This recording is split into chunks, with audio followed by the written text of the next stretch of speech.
NBC आवाज Motilal Oswal studio में आप सभी का स्वागत है। भारतीय मार्केट्स के लिए एक खराब दिन, क्योंकि 3 दिन से अच्छी रैली चल रही थी और आज 2 घंटे पहले तक तो लग रहा था कि वही back to script, gap down, लेकिन डिप्स में बाइंग और मार्केट डे हाई पर फ्रेश ऑल टाइम हाई लगाए मार्केट ने वापस।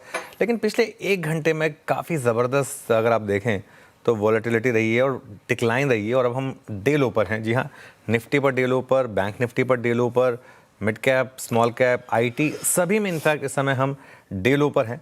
तो ये क्लियरली एडवांस डिक्लाइन का गैप भी देखिए आप बढ़ रहा है।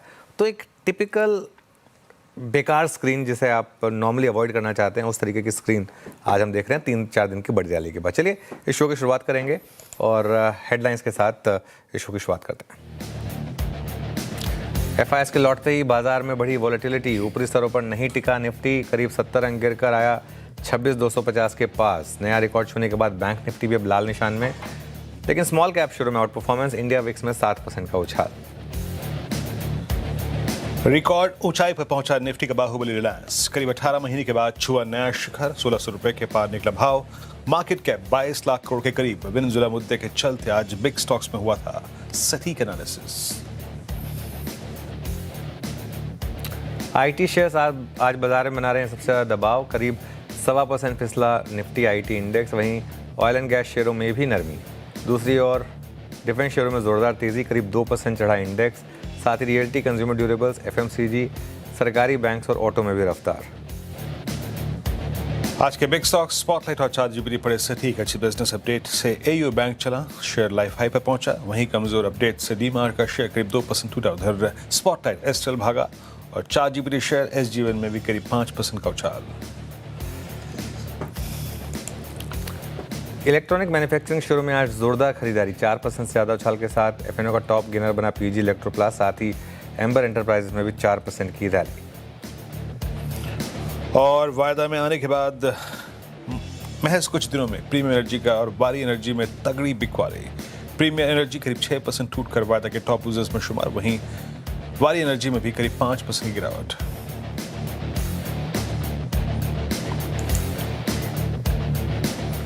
ओके, चलिए अब शो की शुरुआत करेंगे। सबसे पहले Shreya Veeru, good afternoon. Good afternoon. और एक चीज़ जो हम बात कह रहे थे कि ठीक है 3 दिन अच्छी रैली हुई, लेकिन उस 3 दिन में एक जो फैक्टर मिसिंग था वो था एफआईआई का पार्टिसिपेशन। और आज से शायद वो एफआईआई का पार्टिसिपेशन वापस लौटेगा।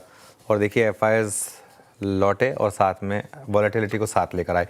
एक बार इंडिया विक्स भी दिखा दीजिए ज़रा आप, क्योंकि कहीं ना कहीं दोनों को आप जोड़ कर देखेंगे अगर, तो पिछले 3 दिन की तेज़ी पर एक बड़ा ब्रेक लगा आज। और अगर आप देखें 3 दिन से एफआईआईज के वॉल्यूम्स ही नहीं थे, ना के बराबर थे। आज सेंस है अगेन, ऑब्वियसली हो सकता है अभी भी वॉल्यूम्स थोड़े कम हो, लेकिन आज एफआईआई छुट्टी से वापस लौटे होंगे। और आज सबसे ज़्यादा पिटाई किसकी हुई? HDFC बैंक की। और एक 2+2 अगर आप करेंगे यहाँ पर तो एक सेंस बनेगी कि बड़ी रैली के बाद उन्होंने बेच दिया। ऑब्वियसली 3-4 दिन में बड़ी रैली हुई, फ़ायदा उठाया उसका और उन्होंने उसको बेच दिया। अब आज लार्ज कैप आईटी शेयरों में भी बिकवाली हुई, ये काफ़ी इंटरेस्टिंग है। इस पर कुछ देर में हम डिटेल में डिस्कशन भी करेंगे। एडवांस डिक्लाइन भी आज देखें तो आज कोई बहुत ज़्यादा खास नहीं रहा। इनफैक्ट अब तो वो गैप बढ़ रहा है। कुछ समय पहले तक ठीक ठाक था, लेकिन अब तो ऑलमोस्ट हम 1:2 के करीब पहुँचने वाले हैं। और एक चीज़, इंडिया विक्स ये भी करीब 8% उछला है, यहाँ पर भी बड़ा उछाल है। तो लेट्स वेट एंड वॉच। लेकिन आखिरी का 1.5 घंटा हमारे लिए काफ़ी क्रूशल रहने वाला है। देखते हैं भी स्मॉल सी प्रॉफिट बुकिंग है या कुछ और सिनिस्टर है इसमें। Let's wait and watch. बिल्कुल देखने वाली बात होगी कि आखिरी का 1.5 घंटा कैसा रहता है। लेकिन market at days low, Nifty और बैंक निफ्टी दिन के निचले स्तरों पर फिलहाल कारोबार कर रहे हैं। और जैसा कि आप मेंशन कर रहे थे, ब्रेथ भी अब खराब होती चल रही है। और आईटी इसके पीछे का एक बड़ा कल्प्रिट जो काफ़ी प्रेशर बना रहा है इनफैक्ट। लेकिन जो सवाल आपने उठाए सर, ये जो 3 दिन की तेज़ी के बाद आज जिस तरीके से थोड़ी बिकवाली हुई है, ये इट्स प्रिटी नॉर्मल या फिर लग रहा है आपको कि ये बिकवाली हावी हो सकती है मार्केट में? टेक्सचर क्या बिगड़ सकता है और फिर क्या करना चाहिए? लेवल्स कौन से इंपॉर्टेंट है? ऐसे में क्या ध्यान रखिए ट्रेडर से? देखिए श्रेया, एक चीज़ मैं आपको बताऊं, अब मैं इसलिए नहीं कह रहा हूँ कि मार्केट गिर गया था, लेकिन पिछले हफ्ते हम एक बात कर रहे थे कि देखिए जब अगले हफ्ते एफआईआई वापस आएंगे तो उन्हें दिखेगा कि बिना किसी मतलब कोई फंडामेंटल चेंज तो नहीं हुआ, लेकिन उनके स्टॉक्स बढ़ गए हैं, मार्केट ऊपर आ गया, तो वो आते ही शायद सेल करेंगे। ये रिस्क रहेगा आपके पास और ये रिस्क रहेगा। और एक चीज़ बताऊं तो मैं अब तो इनफैक्ट ऐसी हालत आ गई है कि एफ ना हो तो ज़्यादा अच्छा लगता है हमें, है ना। कोई वो जैसे आते हैं उनकी सेलिंग आ जाती है, स्क्रीन बता रही है कि एफ की सेलिंग है, मतलब इस तरीके के मूव्स वरना नहीं आएंगे। एफ फेवरेट स्टॉक्स में हुई है रैली 3-4 दिनों में अच्छी खासी। ऐसे में अच्छा देखिए, हमारे पास किसी के पास कॉन्ट्रैक्ट नोट नहीं होता, हम में से किसी के पास एग्जैक्ट इन्फॉर्मेशन नहीं होती कि कैपिटल क्या कर रहा है या कोई बड़ा एफ क्या कर रहा है। ये हम सिर्फ एक स्क्रीन देखकर एक अंदाज़ा लगा सकते हैं। उसके बाद शाम को भी जब स्टैट्स आते हैं उसमें भी ये नहीं पता होता कि कितने लॉन्ग ओनली ने बेचा, कितने हेज फंड्स ने बेचा। ये सब चीज़ें सिर्फ एक मोटा मोटी आपको एक अंदाज़ा मिलता है, तो एक अंदाज़ा लगाया जा रहा है, ठीक है। इसका सबसे बड़ा एग्जाम्पल, बेस्ट एग्जाम्पल है HDFC बैंक। सुबह HDFC बैंक के अपडेट्स अच्छे थे।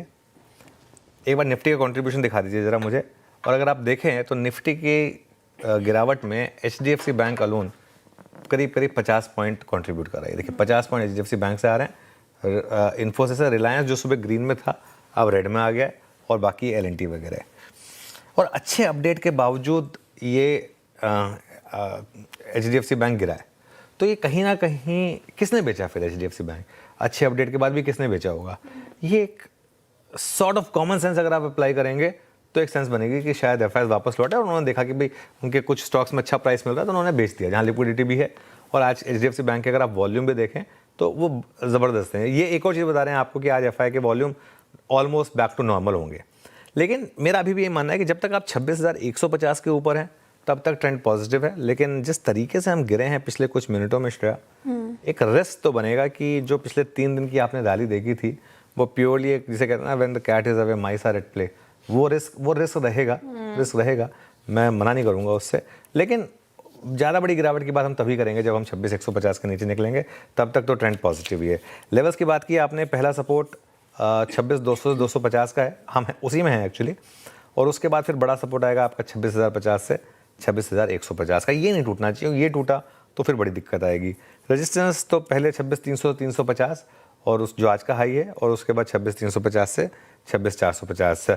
बैंक निफ्टी की जहाँ तक बात है, बैंक निफ्टी में हम फर्स्ट सपोर्ट के काफ़ी करीब हैं। इनफैक्ट अब आ चुके हैं उसमें 59,800 से 60,000 के बीच में फर्स्ट सपोर्ट, और फिर 59,500 से 59,600 के करीब आएगा आपका बड़ा सपोर्ट।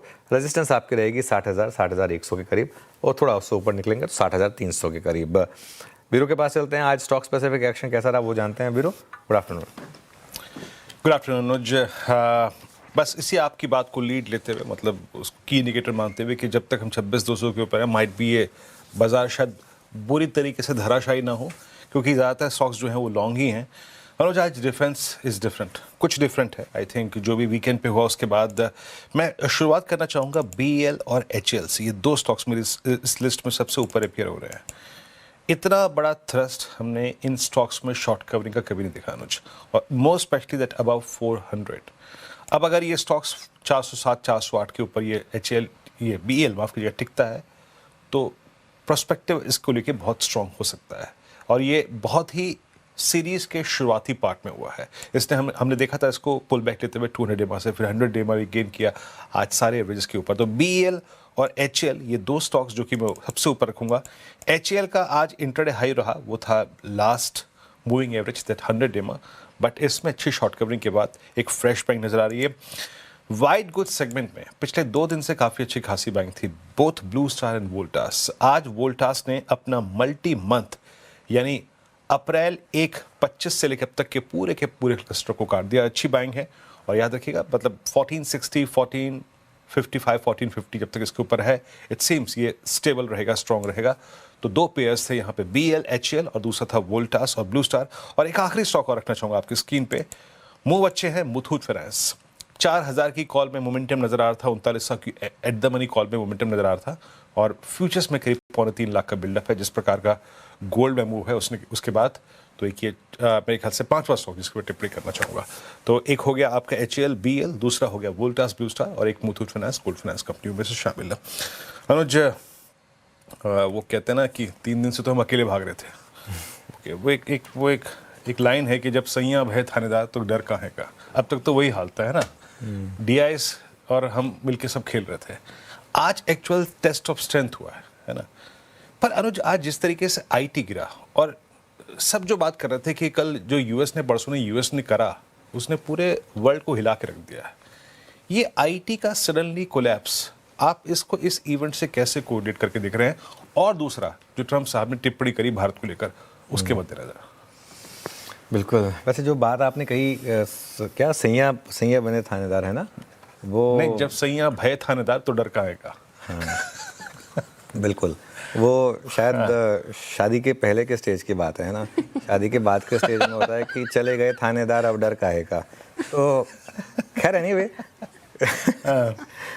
तो बिल्कुल ये बात तो आपने सही कही कि मार्केट में अब तक हम शायद इसी चीज़ का एक पिछले 3 दिनों में कोई और मार्केट नहीं थी तो उसका हमने एक फ़ायदा उठाया। अभी भी देखिए, मैं एक चीज़ कहना चाहता हूँ कि मार्केट में ना एक सेंस बन रही थी कि शायद हमने उस रेंज को तोड़ दिया है। 26,300 के ऊपर जाकर हम बंद हो गए थे। अभी भी वो थीसिस इंटैक्ट है, चाहे भले ही वो लो वॉल्यूम के साथ हुआ हो, लेकिन वो वीरू अगर एक उस रेंज के नीचे आ गए वापस, हम 26,150 के अगर नीचे आ गए और वापस फिर उस रेंज में फंस गए तो अलग बात होगी। लेकिन जो भी होगा, फिर भी एक बार के लिए तो सेंस बन रही है कि जो रेंज का लोअर एंड है वो ऊपर आ गया। वो 25,700 वाला कहीं ना कहीं अब, अनलेस मार्केट में बिल्कुल ही सब कुछ खराब हो जाए और चीज़ें बदल जाएं, एक सेंस तो बन रही है कि जो बेस है मार्केट का वो ऊपर आया। अभी के लिए हम एक मान के चल सकते हैं कि 26,000 के करीब का बेस है। हाँ, अगर निफ्टी ने उसको भी तोड़ दिया, उसके नीचे निकल गया तो अलग बात है। आई थिंक मुझे जो ज़्यादा दिक्कत हुई ना आज, वो हुई है आईटी के बिहेवियर से। जिस तरीके से आज आईटी क्रैश हुआ है वो मुझे थोड़ा सा कम जमा, क्योंकि ये ऑब्वियसली अब सबसे पहले अर्निंग सीजन की शुरुआत यहीं से होगी। अगले कुछ दिनों में आईटी के अर्निंग सीजन से उसके नंबर्स आएंगे, और प्लस आप उसमें एफआई की सेलिंग जोड़ दें तो उस वजह से लेकिन ये ना, ये देखिए, ये मार्केट जो है ना, ये हमको इसे कहते हैं ना, हम्बल पाई खिलाने में काफ़ी आगे रहेगी। हम जैसे ही अपना कोई व्यू बनाएंगे, ये मार्केट उसका उल्टा कर देगी। तो इसके लिए इस साल कोई बहुत ज़्यादा बड़ा अग्रेसिव व्यू, मतलब ये नहीं लेना कि बस यहाँ से सब कुछ ऊपर ही होगा। एक साल के एंड का व्यू है कि 30,000 होगा, उसके बीच बीच में हो सकता है कि थोड़े से फेजेस आएँ। हो सकता है एक बार के लिए अभी आप 26,200 पर हैं, आप एक बार के लिए वापस 26,150 26,000 पर आ जाएं, फिर आप 26,500 तक जाएं। तो ये एकदम वन वे ट्रेंडिंग मार्केट के बजाय अपवर्ड ट्रेंडिंग मार्केट रहे, इसकी मेरे ख्याल से एक पॉसिबिलिटी रहेगी। और जो भी करें आप स्टॉप लॉस के साथ करें। देखिए, at the end of the day एक व्यू होता है, और वो सही भी पड़ सकता है, व्यू गलत भी पड़ सकता है। तो जो भी करें वो स्टॉप लॉस के साथ करें। चलिए श्रेया के पास चलते हैं और कार्यक्रम का क्रम थोड़ा आगे बढ़ाते हैं। श्रेया, बिल्कुल, देखिए आईटी स्पेस पर जिक्र करना चाह रही थी मैं, अच्छे से डिस्कशन हो गया सर, लेकिन ईएमएस स्पेस जिस तरीके से आज रैली कर रही है, पीजी इलेक्ट्रोप्लास्ट, एम्बर, वायदा के टॉप गेनर्स में शुमार हैं। हालांकि अपने हाई से काफ़ी टूटे हैं ये सारे स्टॉक्स, लेकिन पर्टिकुलरली अगर इनकी बात करें तो ये रैली क्यों आ रही है और इस रैली को कैसे देख रहे हैं आप? देखिए, इसमें ना 2 स्पेसिफिक स्टॉक्स की बात है जो चल रहे हैं, एम्बर और पीजी इलेक्ट्रोप्लास्ट। केन्स तो बहुत ही वोलेटाइल स्टॉक है, उसको मैं थोड़ा जिक्र कम करूंगा, और डिक्सन थोड़ा अलग टाइप का स्टॉक है। डिक्सन ऑब्वियसली इनका लीडर है, लेकिन डिक्सन की अपनी खुद की दिक्कतें हैं, तो डिक्सन को में इसलिए आज रैली में पार्टिसिपेशन भी नहीं है। मेरे ख्याल से जो 2 लीडिंग पार्टिसिपेंट्स हैं, पीजी और एम्बर आज की ट्रेड में, उन दोनों का एक जो सबसे सिंपल चीज़ है ना, ये दोनों के दोनों वाइट गुड स्पेस में है। ये दोनों के दोनों एसी फ्रिज वगैरह बनाते हैं, है ना। और आज अगर आप देखें तो रैली एक्चुअली वोल्टास और ब्लू स्टार में, और कहीं ना कहीं एक सेंस बन रही है मेरी कि पिछले 2 क्वार्टर जो इन कंपनियों के लिए एकदम वॉश आउट रहे थे, कहीं ना कहीं एक सेंस बन रही है कि ये शायद worst is out of the way, और यही शायद ये कंपनियां आकर बोलें भी इस बार अर्निंग्स साइकिल में। ये एक रीज़न हो सकता है कि आप इस तरीके का मूव देख रहे हैं ईएमएस स्पेस में। बाकी तो सीधा दूध का जला छाछ भी फूंक फूंक कर पीता है। इसके लिए इसमें ऐसे स्टॉक जिनमें 40% करेक्शन आई हो, बहुत ज़्यादा बुलिश हो जाना मुझे डर लगता है। तो इसके लिए वेट एंड वॉच, लेकिन ये एक कारण हो सकता है। बिल्कुल, अपने 52 वीक हाई से काफ़ी ज़्यादा नीचे भी तो ट्रेड कर रहे हैं, तो ये सारे स्टॉक्स रहेंगे फोकस में। हालांकि जो रैली है क्यों हो रही है, पर्टिकुलरली 2 काउंटर्स की हमने बात कर ली, एम्बर और पीजी। लेकिन सर, रफ्तार के घोड़े और फिसड्डी स्टॉक्स आज के सेशन के कौन से रहे? देखिए, रफ्तार के घोड़े में तो ऑब्वियसली सबसे पहले यही 2 स्टॉक जो आपने मेंशन किए, पीजी इलेक्ट्रोप्लास्ट और एम्बर एंटरप्राइजेस, दोनों में नतीजों से पहले एक जोरदार रैली है। SJVN एक और स्टॉक है, आज सुबह हमारा चार्ट जीपीटी का स्टॉक था। इनफैक्ट चार्ट जीपीटी का सबसे स्ट्रॉन्ग स्टॉक SJVN ही था। अच्छे वॉल्यूम के साथ अच्छी रैली हुई यहाँ पर। और BDL, ये डिफेंस शेयरों में तेज़ी का लीडर। फिसड्डी स्टॉक्स में प्रीमियर एनर्जीज और वारी energies, again 2 new listings, new मतलब एक साल ज़्यादा हो गया, लेकिन रीसेंट लिस्टिंग्स दोनों न्यू एनर्जी स्पेस में, दोनों में एफएनओ में एंट्री के बाद भयंकर बिकवाली है और मैसिव वॉल्यूम्स के साथ। और एक और बाजार स्टाइल, एक और ऐसा आईपीओ जिसमें लोग फंसे हैं या फंसाए गए हैं, जो मर्जी कह लीजिए आप। 268 पर 6% नीचे इस समय ये स्टॉक आपको ट्रेड करता हुआ दिखाई दे रहा है। अगेन एक ऐसा स्टॉक जहां फ़ायदे किए गए थे लोगों को कि डबल हो जाएगा पैसा, लेकिन हुआ कुछ उसका उल्टा ही। खैर एनीवे आगे बढ़ते हैं श्रेया।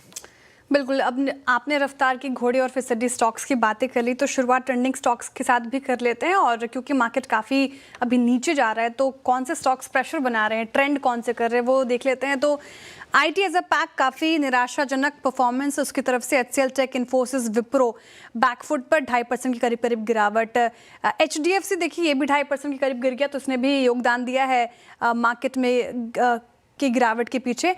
और अभी आपने जिक्र किया प्रीमियर एनर्जीज, वारी एनर्जीज, एफएनओ का न्यू एंट्रेंट और काफ़ी बिकवाली हावी होती हुई 6.5% प्रीमियर एनर्जीज टूटा। वारी में भी देखिए 5.5% का डेंट है। एनबीसीसी और हुडको एक डिसेंट रैली के बाद आज यहाँ पे मुनाफा वसूली देखने को मिल रही है, लेकिन खराब मूड माहौल में भी कुछ काउंटर्स जो अच्छा परफॉर्म कर रहे हैं, उसमें एफएमसीजी एज अ पैक हम सुबह डिस्कस कर रहे थे, ठीक ठाक परफॉर्मेंस। तो नेस्ले इंडिया 3% चढ़ गया है और डिफेंस में शानदार रैली। बीईएल लगभग 2.25% और एशियन पेंट्स, आयशर मोटर्स ने भी इस लिस्ट में अपनी जगह बनाई है। इसके अलावा एफएनओ में देखेंगे तो अभी हम जिक्र कर रहे थे एम्बर एंटरप्राइजेस, पीजी इलेक्ट्रोप्लास्ट का 4.5%, 3.5% की तेजी। और कारण भी हमने समझे कि क्यों यहाँ पर तेजी देखने को मिल रहा है। और वोल्टास अभी वीरू सर ने जिक्र किया, 3.5% के करीब करीब यहाँ पर तेजी। और सोलर इंडस्ट्रीज ने भी इस लिस्ट में अपनी जगह बनाई है। अब आगे बढ़ते हैं और शो फ्लो समझाते हैं कि इस कार्यक्रम में होगा क्या। तो फंडामेंटल राय देने के लिए हमारे साथ है SMIFS के शरद अवस्थी जी। टेक्निकल कॉल्स लेंगे हम प्रकाश गाबा, मानस जायसवाल, राजेश सातपुते, राजेश पालविया, आशीष बहेती और सोमिल मेहता जी से। 2:15 पर यतिन मोता बताएंगे आपको रिन्यूएबल एनर्जी वाले शेयर क्यों टूटे। 2:20 पर यतिन मोता ही बताएंगे कि बैंकों के बिजनेस अपडेट कैसे रहे हैं। 2:30 बजे मंगलम मालू से समझेंगे डीमार्ट का शेयर आखिर क्यों टूट रहा है और नायका क्यों चल रहा है। 2:50 पर कंचन नौटियाल बताएंगे आपको कि Q3 में एनबीएफसीज के नतीजे कैसे रह सकते हैं। 2:55 पर बिग मार्केट वॉइस में हमारे साथ जोड़ेंगे कोटक महिंद्रा एएमसी के CIO हर्षा उपाध्याय जी। 3:05 पर डीलिंग रूम चेक। 3:10 पर लेंगे अनुजी से स्ट्रैटेजिकल के लिए और 3:15 पर लेंगे BTST STBT कॉल्स। चलिए हमारा पैनल तैयार है और आज की दोपहर की ट्रेड्स की शुरुआत करेंगे। गुड आफ्टरनून आप सभी को। गाबा सर है क्या? गाबा सर है। गाबा सर बताइए इस समय की ट्रेड आपकी। गुड आफ्टरनून टू यू, सभी पैनलिस्ट को भी गुड आफ्टरनून। आई थिंक जो पसंद है स्टॉक मुझे इस वक्त, आई थिंक वो है प्रेस्टीज। प्रेस्टीज रियल एस्टेट में एक बाउंस मिला है करीब 3-4 दिनों से, वो अच्छा लगता है बाउंस। ट्रेड करा 1643 पर, मेरे ख्याल से स्टॉप लगाना चाहिए करीब 1632 का, करीब 10-11 रुपए का स्टॉप है। मेरे ख्याल से टारगेट होना चाहिए 1700, लेकिन वो स्पिल ओवर ट्रेड बन सकता है। इसमें अपमूव है Prestige real estate. Okay, Prestige Estates आज रियल एस्टेट में सबसे एक स्ट्रॉन्ग पुल बैक था। जैसे ऑयल गैस बास्केट था, जैसे मिड कैप बैंकिंग था, वैसे ही अगर आप देखें रियल एस्टेट था। मानस गुड आफ्टरनून, आपका आज का इस वक्त का trade. Good afternoon Virendra ji. तो देखिए नेस्ले पे खरीदारी करने की राय रहेगी। नेस्ले में एक फ्रेश ब्रेकआउट देखने को मिला है। हायर टॉप साइड बॉटम तो पहले से ही बन रहे थे। आई थिंक करंट लेवल्स पे स्टॉक में एक लॉन्ग साइड पे ट्रेड लेना चाहिए। 1300 रुपए के स्टॉप लॉस से 1345 तक के टारगेट देखने को मिल सकते हैं। ये कैश लेवल्स हैं। चाहे तो 1320 का कॉल ऑप्शन जो 26 रुपए पे ट्रेड हो रहा है, वहां पर आप 17 रुपए के स्टॉप लॉस से खरीदारी कर सकते हैं और इस ऑप्शन में 45 रुपए के टारगेट सेट कर सकते हैं। ओके, नेस्ले यहाँ पे खरीदारी की राय मानस जी की तरफ से। अच्छा करता है ये काउंटर, डेज हाई पर कर रहा है कारोबार। राजेश सातपुते जी गुड आफ्टरनून, बताइए आपकी पिक क्या होगी इस वक्त की। Good afternoon Shreya, good afternoon everyone. Shreya देखिए मेरी पिक भी इसी सेक्टर से रहेगी। आई थिंक जिस तरह से ब्रिटानिया पैन आउट हो रहा है, जिस तरह से ये दिखा रहा है चार्ट पे, आई थिंक यहाँ पे मोमेंटम आएगा, इवेंचुअली ये ब्रेकआउट देगा। ब्रिटानिया करीबन 6088 के आसपास चल रहा है, तो ये जो ट्रिक मिला है I think this is a buying opportunity. It's a buy above 6080। Stop loss होगा 6040 का और इसका स्विंग का टारगेट होगा करीबन 6150 से लेके 6200 Britannia future. Okay, Britannia future. Somil के पास चलते हैं। Somil good afternoon. सोमिल आपकी ट्रेड।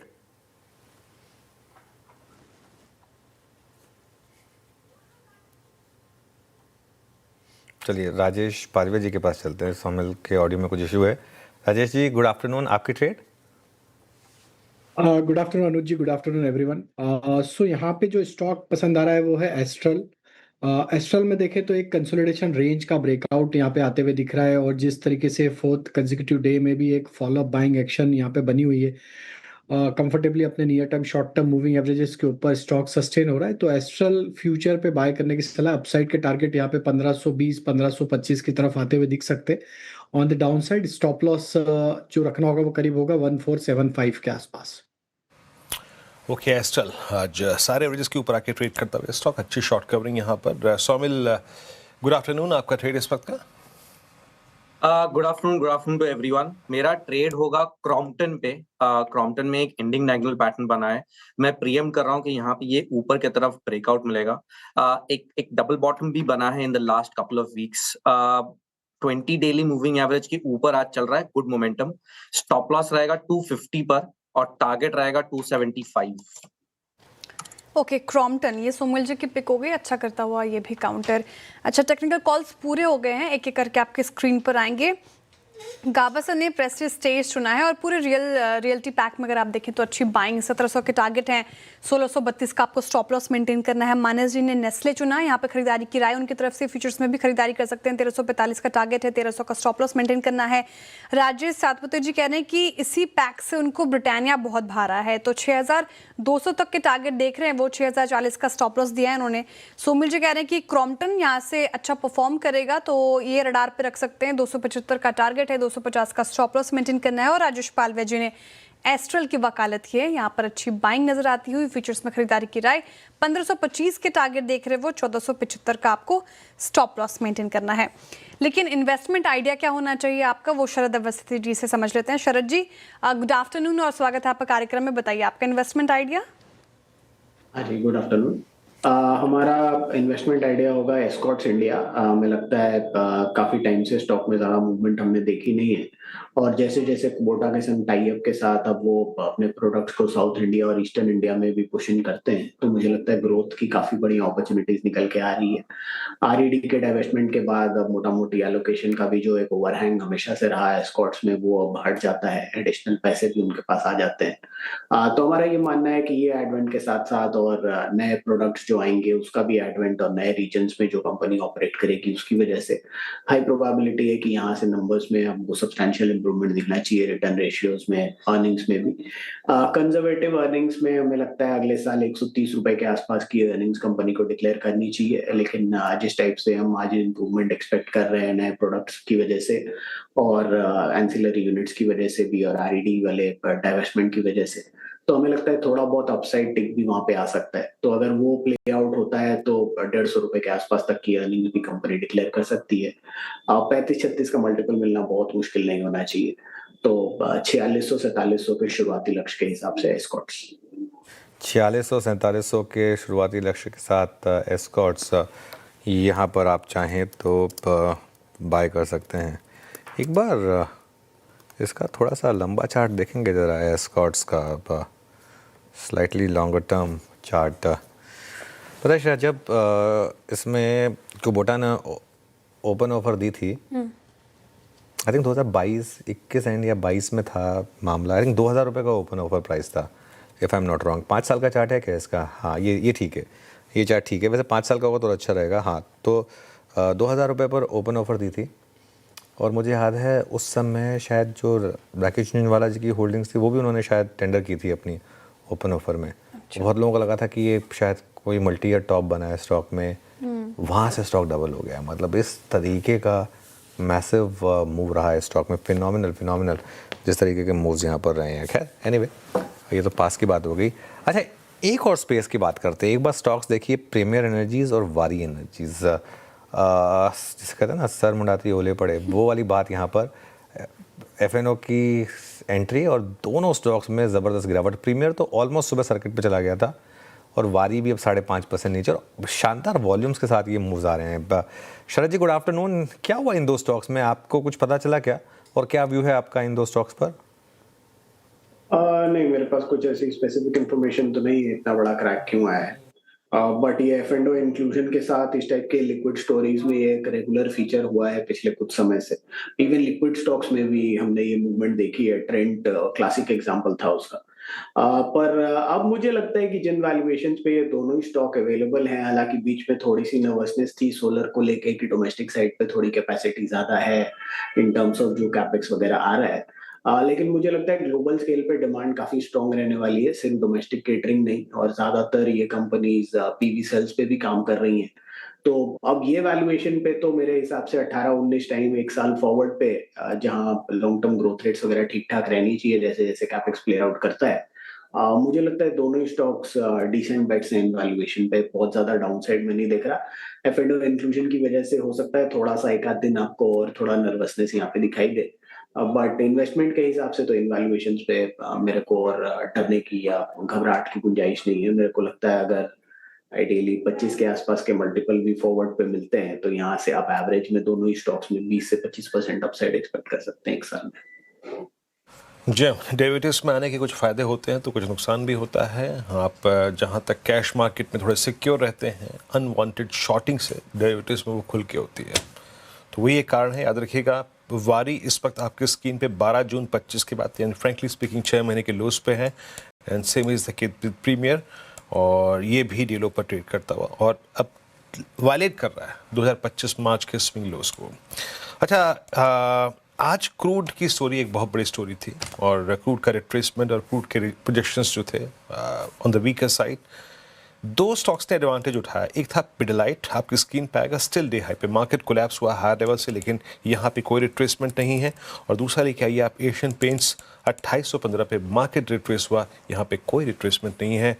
राजेश पालवे जी, हालांकि ज़्यादा तर्कसंगत चार्ट एशियन पेंट्स का है क्योंकि यहाँ पे क्वार्टरली अर्निंग्स का एडवांटेज भी था, बट पिडिलाइट जहाँ तक सवाल है 1.5% की तेज़ी के साथ, शायद ये एक better risk reward ratio post कर रहा है। आप किसको चेस करना ज़्यादा पर्याप्त समझते हैं? तो देखिए, कंसोलिडेशन के बाद पिडिलाइट में नियर टर्म चार्ट पे एक ब्रेकआउट तो यहाँ पे आते हुए बना है, और हमें लगता है कि स्टॉक में काफ़ी समय से एक साइडवेज कंसोलिडेशन देखने को मिला था। अब ये ब्रेकआउट यहाँ पे दिखाता है कि अगर ये 1490 के ऊपर सस्टेन रहता है तो स्टॉक में ये मूव टुवर्ड्स 1545 1550 की तरफ बढ़ते हुए दिख सकता है। तो पिडिलाइट में रिस्क टू रिवॉर्ड के हिसाब से एक अच्छे प्राइस पॉइंट पे अवेलेबल है। 1490 के स्टॉप लॉस से ट्रेड लिया जा सकता है लॉन्ग साइड का। ओके, पिडिलाइट अच्छा परफॉर्म करता हुआ, एशियन पेंट्स पिडिलाइट में अच्छी एक रैली हमें देखने को मिली, और व्यू हमने समझ लिया करना क्या। लेकिन थोड़ी देर पहले हम चर्चा कर रहे थे वारी एनर्जीज, प्रीमियम एनर्जीज की, जहां पर काफ़ी ज़्यादा डेंट पड़ा है। एफएनओ में एंट्री के बाद 6% से ज़्यादा लुढ़क गया, दोनों ही काउंटर। लेकिन जब से ऑब्वियसली एफएनओ के बाद ये देखने को मिला है, लेकिन आज एक और रिपोर्ट भी आई है, पावर सेक्टर पर बर्स्टन की रिपोर्ट आई है, उसके बाद से ये गिरावट और बढ़ती हुई नजर आई। लेकिन इस रिपोर्ट में क्या कहा गया है, कारण समझ लेते हैं। यतिन जी हमारे साथ मौजूद है। यतिन जी, गुड आफ्टरनून। और आज का एक्सीडेंट ऑफ द डे दोनों ही काउंटर हम डिस्कस कर रहे थे, तो क्या बर्स्टन की रिपोर्ट की वजह से ये हुआ है? ये भी है, और देखिए, अगर हम बात करें ना, तो अब ये स्टॉक एफएनओ सेगमेंट्स में भी हैं, तो दोनों ही वारी और प्रीमियर एनर्जीज इस सीरीज से एफएनओ के हिस्से हैं, तो लिक्विडिटी ज़्यादा है, इंस्टीट्यूशनल एक्शन ज़्यादा है, और उसके ऊपर ये बर्नस्टीन की नेगेटिव रिपोर्ट। इनफैक्ट बर्नस्टीन का जो टारगेट है प्रीमियर एनर्जीज और वारी पे, वो स्ट्रीट पे सबसे लोएस्ट है। उस पे आते हैं, लेकिन सबसे पहले बात करते हैं पावर सेक्टर पे, और खास करके रिन्यूएबल एनर्जी सेगमेंट में, जहां बर्नस्टीन को लगता है कि जो पावर सेगमेंट की डिमांड अभी तक लगभग 1% तक घटी है, कहीं ना कहीं दिखा रहा है कि ये जो पावर सेक्टर में एक्सेस सप्लाई है वो शॉर्ट टर्म में बनी रह सकती है। इसके अलावा FY27 में बर्नस्टीन के हिसाब से रिन्यूएबल पावर का एडिशन घट सकता है। करंट फाइनेंशियल ईयर में अनुमान है कि 50-55 गीगावाट का पावर कैपेसिटी एडिशन हो रिन्यूएबल सेगमेंट में, और FY27 में यही संख्या लगभग 35 गीगावाट हो जाएगी। इसका मतलब ये है कि ब्रॉडली 40% का year on year decline financial year basis पे आप देखेंगे रिन्यूएबल एनर्जी पे। इसके दो बड़े कारण हैं, ऑर्डरिंग स्लो हो रही है, और दूसरा जो ग्रिड है उसकी कैपेसिटी पे कंस्ट्रेंट है, जिसके कारण शायद अगले फाइनेंशियल ईयर में सोलार की पावर कैपेसिटी एडिशन इतनी ना हो जितनी करंट फाइनेंशियल ईयर में है। इसके अलावा अगर हम बात करें बर्नस्टीन के टारगेट्स की, तो इन्होंने दोनों ही काउंटर पे अंडर परफॉर्म रेटिंग दी है। वारी का टारगेट है 2109 रुपये, और प्रीमियर एनर्जीज का टारगेट है 718 रुपये। तो कहीं ना कहीं जो पावर सेक्टर में और जो पैनल के दाम गिरे हैं, उसके बाद दोनों सेक्टर और स्टॉक्स फोकस में है। और अगर हम सोलर मॉड्यूल्स की बात करें तो कीमतों में लगभग 6 से 8% की गिरावट आपने सिक्वेंशियल बेसिस पे देखी है, जिसके कारण दोनों ही काउंटर्स के मार्जिन्स पे थोड़ा बहुत असर पड़ेगा। ओके तो ये गिरावट के पीछे कारण समझे हमने। इनफैक्ट बर्स्टन पावर सेक्टर लेकर जो रिपोर्ट निकाली है वो भी एक बड़ा कारण जो प्रेशर बना रहे, लेकिन टारगेट नीचे के काफ़ी ज़्यादा आए हैं। अब मानस जी काफ़ी गिरावट हो गई तो अब क्या बेचकर यहाँ पे पैसा बनेगा? शॉर्ट साइड की ट्रेड बनती है क्या प्रीमियर एनर्जीज या वारी एनर्जीज में? तो देखिए मेरा समझना है कि दोनों स्टॉक चार्ट पे अभी भी वीक लगते हैं। मेरे ख्याल से तो अभी भी वेट करना चाहिए। ये सही समय नहीं है स्टॉक में निवेश करने का। दोनों स्टॉक में यहाँ से भी अच्छी खासी गिरावट देखने को मिल सकती है, तो इस गिरावट पे खरीदारी तो ना करें। खरीदारी ना करे और शॉर्ट साइड की भी ट्रेड ना ले, तो फिर अवॉइड है दोनों काउंटर्स? बिल्कुल अवॉइड है दोनों। ठीक है, ओके। ये तो बात हो गई जिस प्रीमियर एनर्जीज और वारी एनर्जीज की, लेकिन एक स्पेस जिसमें अच्छी रैली हमने पिछले साल देखी, इनफैक्ट कुछ महीने देखी, दैट इज़ मेटल स्पेस। और हिंदुस्तान कॉपर उसमें से लेकर आई है स्क्रीन पर, और इसने पिछले कुछ ट्रेडिंग सेशन से, इनफैक्ट अगर आप बात करें तो 3 ट्रेडिंग सेशन से 10% से ज़्यादा के रिटर्न्स दे दिए हैं। आज भी 2.5% अप नज़र आ रहा है। अब हिंदुस्तान कॉपर में सवाल ये कि करना क्या चाहिए 555 के लेवल पर। राजेश पालवे जी, हिंदुस्तान कॉपर पर आपका व्यू चाहूँगी। हाई साइड से थोड़ा फिसला आज के सेशन में नो डाउट, लेकिन जिस तरीके से इसने परफॉर्मेंस दिखाई है इस सीरीज में, आपको क्या लगता है कि यहाँ से और पैसे बनेंगे हिंदुस्तान कॉपर में? जिनके पास नहीं है वो क्या 555 के लेवल पर लेने का सोचा, या फिर अभी भी वेट है? क्या करना चाहिए? तो श्रेया जी देखिए, इसमें एक लॉन्ग टर्म चार्ट पे एक राउंडिंग बॉटम फॉर्मेशन यहाँ पे बनते हुए दिखा है और उसका ब्रेकआउट यहाँ पे देखने को मिला है। तो ये हमें लगता है कि स्टॉक में अभी अपवर्ड ट्रेजेक्टरी और फर्दर कंटिन्यू होते हुए दिखेगी। यहाँ पे अगर आप लॉन्ग साइड का ट्रेड लेते हैं तो स्टॉप लॉस जरूर फॉलो करना होगा, क्योंकि स्टॉक को अगर हम देखें तो पिछले 4-5 हफ्तों में एक अच्छी बड़ी तेजी तो यहाँ पे ऑलरेडी अनफोल्ड होते हुए दिखी। बट अगर एज ए मेटल बास्केट देखें और जिस तरीके से कमोडिटी में कॉपर प्राइजेस अभी भी हायर लेवल पे एलिवेटेड प्राइजेस पे ही सस्टेन होते हुए दिख रहे हैं, तो हमें लगता है मेटल एज ए स्पेस में यहाँ पे बाइंग का रुझान कंटिन्यू रहेगा। यहाँ पे बाई किया जा सकता है एज अभी भी कोई साइन ऑफ वीकनेस तो यहाँ नहीं बनी है। 545 स्टॉप लॉस फॉलो करें और हो सकता है ये स्टॉक में 580 तक की अपसाइड भी अगले कुछ ट्रेडिंग सेशन में देखने को मिले।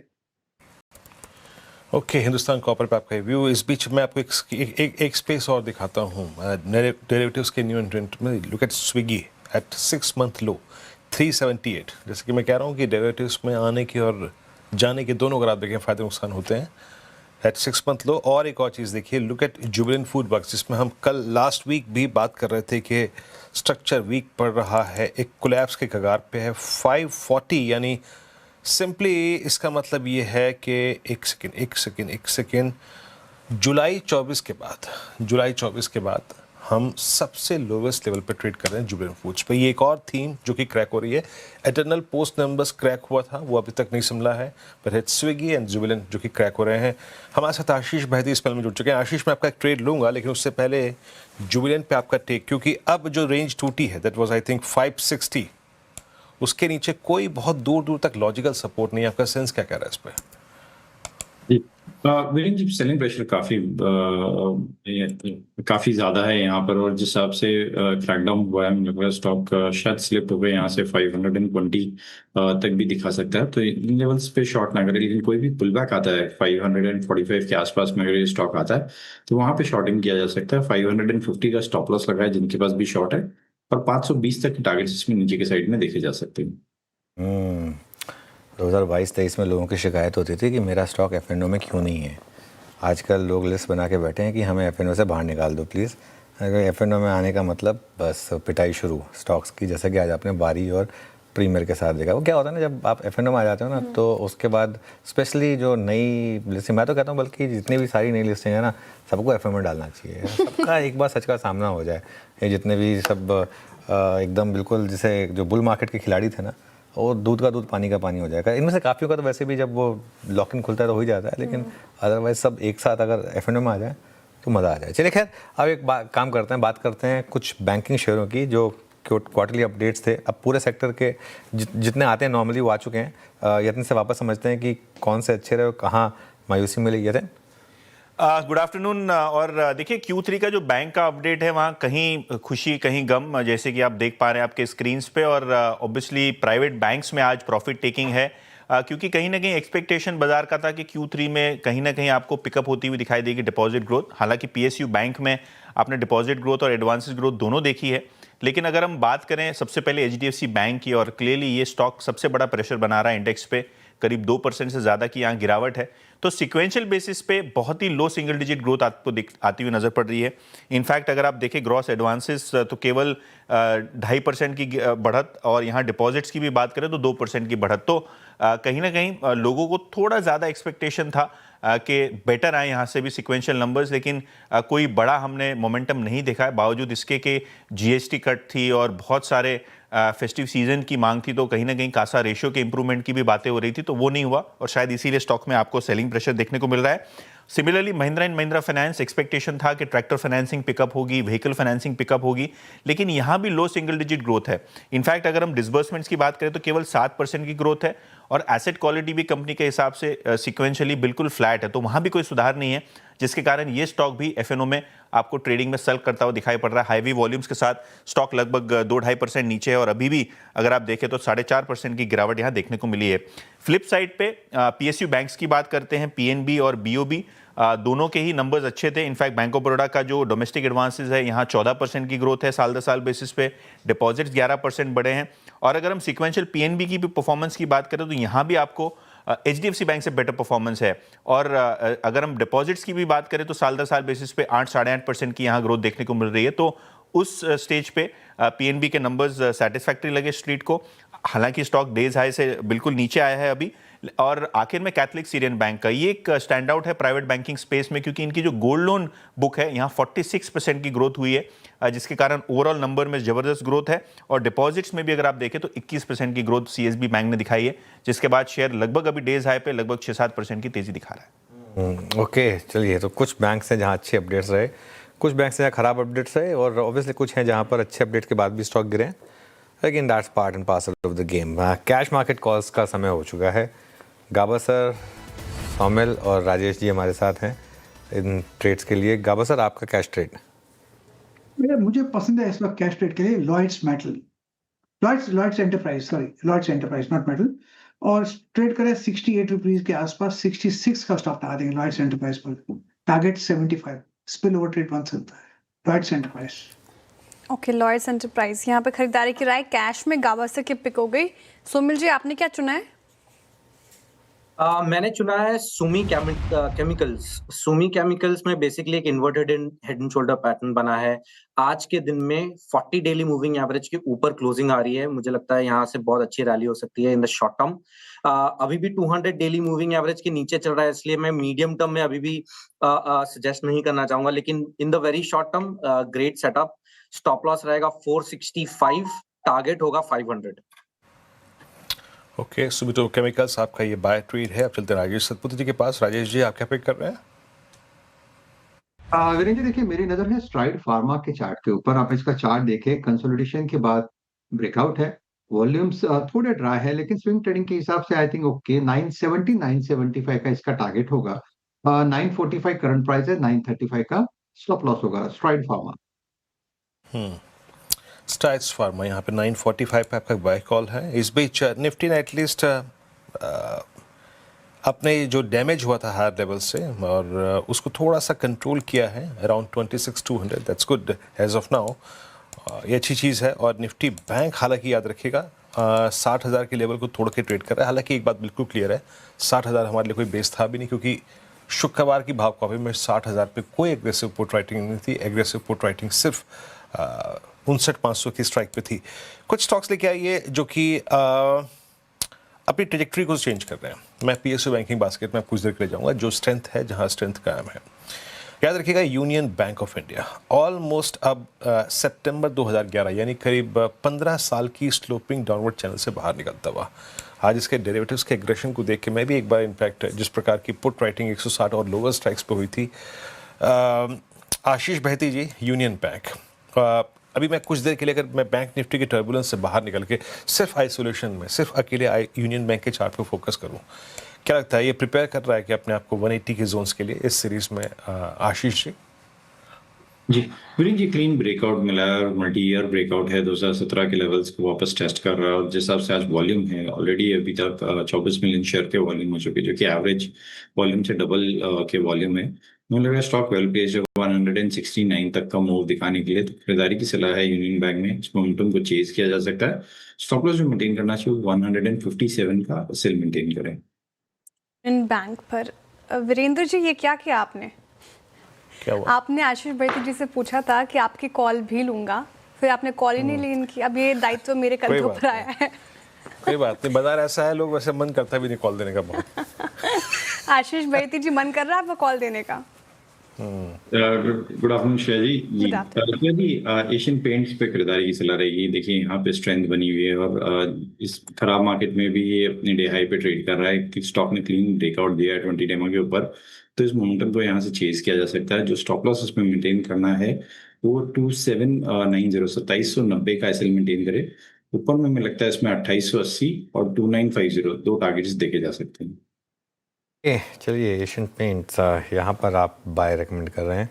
अब बात करते हैं डीमार्ट की। जी हाँ, एक बार डीमार्ट का शेयर लेकर आइए। आज सुबह हम एनालाइज कर रहे थे कि ये शायद थोड़ा सा वीक रहने वाला है। 2% नीचे, एक बार इंटरडे दिखाइए जरा डीमार्ट का। 2% नीचे, अभी भी डीएलओ के काफ़ी करीबी है ये शेयर। वही नायका ऊपर है। मंगलम से जानते हैं दोनों कंपनीज़ के अपडेट्स के बारे में। मंगलम, गुड आफ्टरनून। हाँ, तो डीमार्ट की अगर आप तीसरे तिमाही के अपडेट को देखें तो 13% ग्रोथ कंपनी ने रिपोर्ट की है। वो उनके 3 साल के जो CAGR है, रन रेट है, करीब 16% के आसपास, उससे नीचे है। उसके साथ ही अगर आप देखें तो पिछले साल और इस साल में उन्होंने जितने स्टोर्स बढ़ाए हैं वो स्टोर एडिशन अपने आप में 14.5% के आसपास है। तो 13% रेवेन्यू ग्रोथ, मतलब हो सकता है कि company negative same store sales growth report करे इस क्वार्टर में, इसलिए स्टॉक नीचे है। पर बहुत ज़्यादा नीचे नहीं है, उसके 2 कारण हैं। सबसे पहला कि ये स्टॉक ऑलरेडी अंडर परफॉर्म कर रहा है, और दूसरी बात ये है कि अगर आप पिछले थर्ड क्वार्टर को देखें और इस थर्ड क्वार्टर को देखें तो जो प्रोडक्ट हैं उनकी प्राइसेस में काफ़ी करेक्शन देखने मिला है, क्योंकि GST कट हुआ था। तो जो 10 रुपये की चीज़ है वो 8 रुपये में मिल गई है। तो उन सारे रीज़न से भी जो रियलाइजेशन है डीमार्ट के इस क्वार्टर में कम होंगे। इस वजह से हो सकता है कि जो रेवेन्यू ग्रोथ है उसमें वो वीकनेस हमें देखने मिली है। तो रिजल्ट्स काफ़ी इंपॉर्टेंट हो जाएंगे। मार्जिन्स हम देखेंगे, कंपनी का डिमांड आउटलुक क्या है, और जो स्टोर एडिशन है इस क्वार्टर उन्होंने इसलिए पिछले 9 महीनों में उन्होंने 27 स्टोर्स ऐड किए हैं। वो पिछले साल के करीब कंपैरिजन में करीब 22 स्टोर उन्होंने ऐड किए थे। तो स्टोर एडिशन जो है वो काफ़ी तेज़ है। तो ये सारी चीज़ों पर कंपनी की क्या प्रतिक्रिया रहेगी ये देखने के लिए नंबर्स काफ़ी इंपॉर्टेंट है। टॉप लाइन 13% थोड़ा सा वीक है, बट उसके भी कई सारे कारण हैं।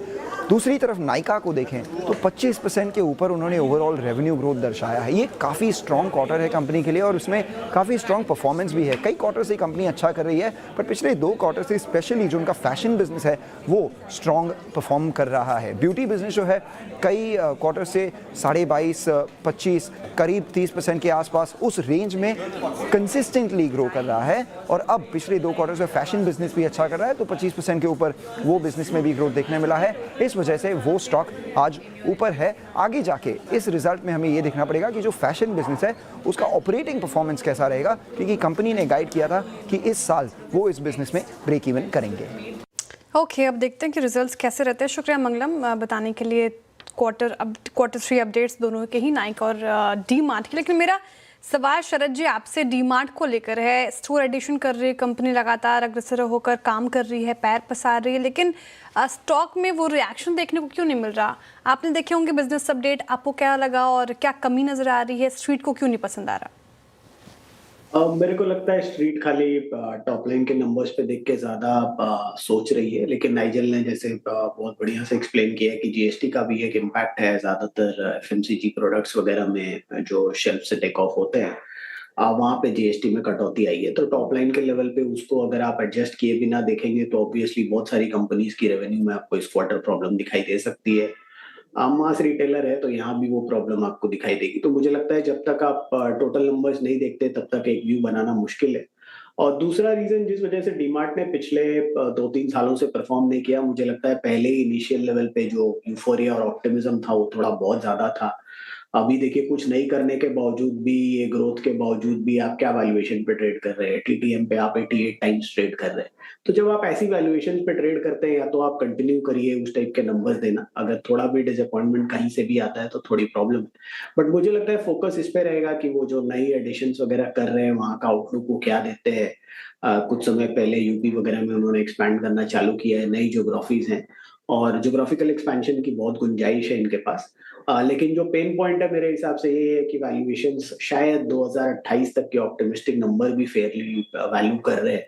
तो अगर 2028 के नंबर भी आप सोचे और उस पे कंपनी को 40 का मल्टीपल, 50 का मल्टीपल मिले, तो शायद ये वैल्यूएशन या यहाँ से और 700-800 रुपए की अपसाइड निकलेगी।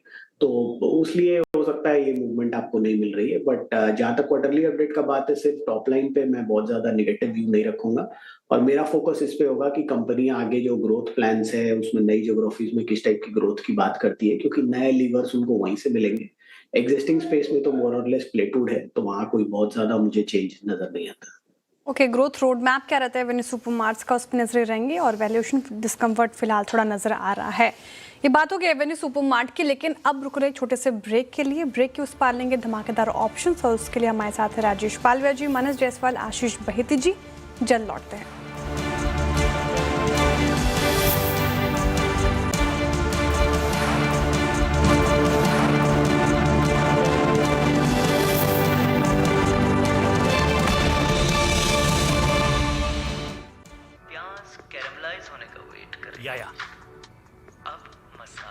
अरे बैटमैन का कर्ची कौन ले गया? Gullu, my new kitchen. What's wrong? तमीज से बात करो आंटी, आपके किचन में सब कुछ वाटरप्रूफ प्लाई से बना हुआ है, सो रिलैक्स। हाँ, यू राइट। ग्रीन प्लाई के अल्टीमेट वाटरप्रूफ प्लाई से बना है। Yes. Let me help you with the peas. मतलब? मैं मटर छील लेती हूँ। शाबाश। ग्रीन प्लाई का ultimate waterproof ply, waterproof interiors का रिप्लाई।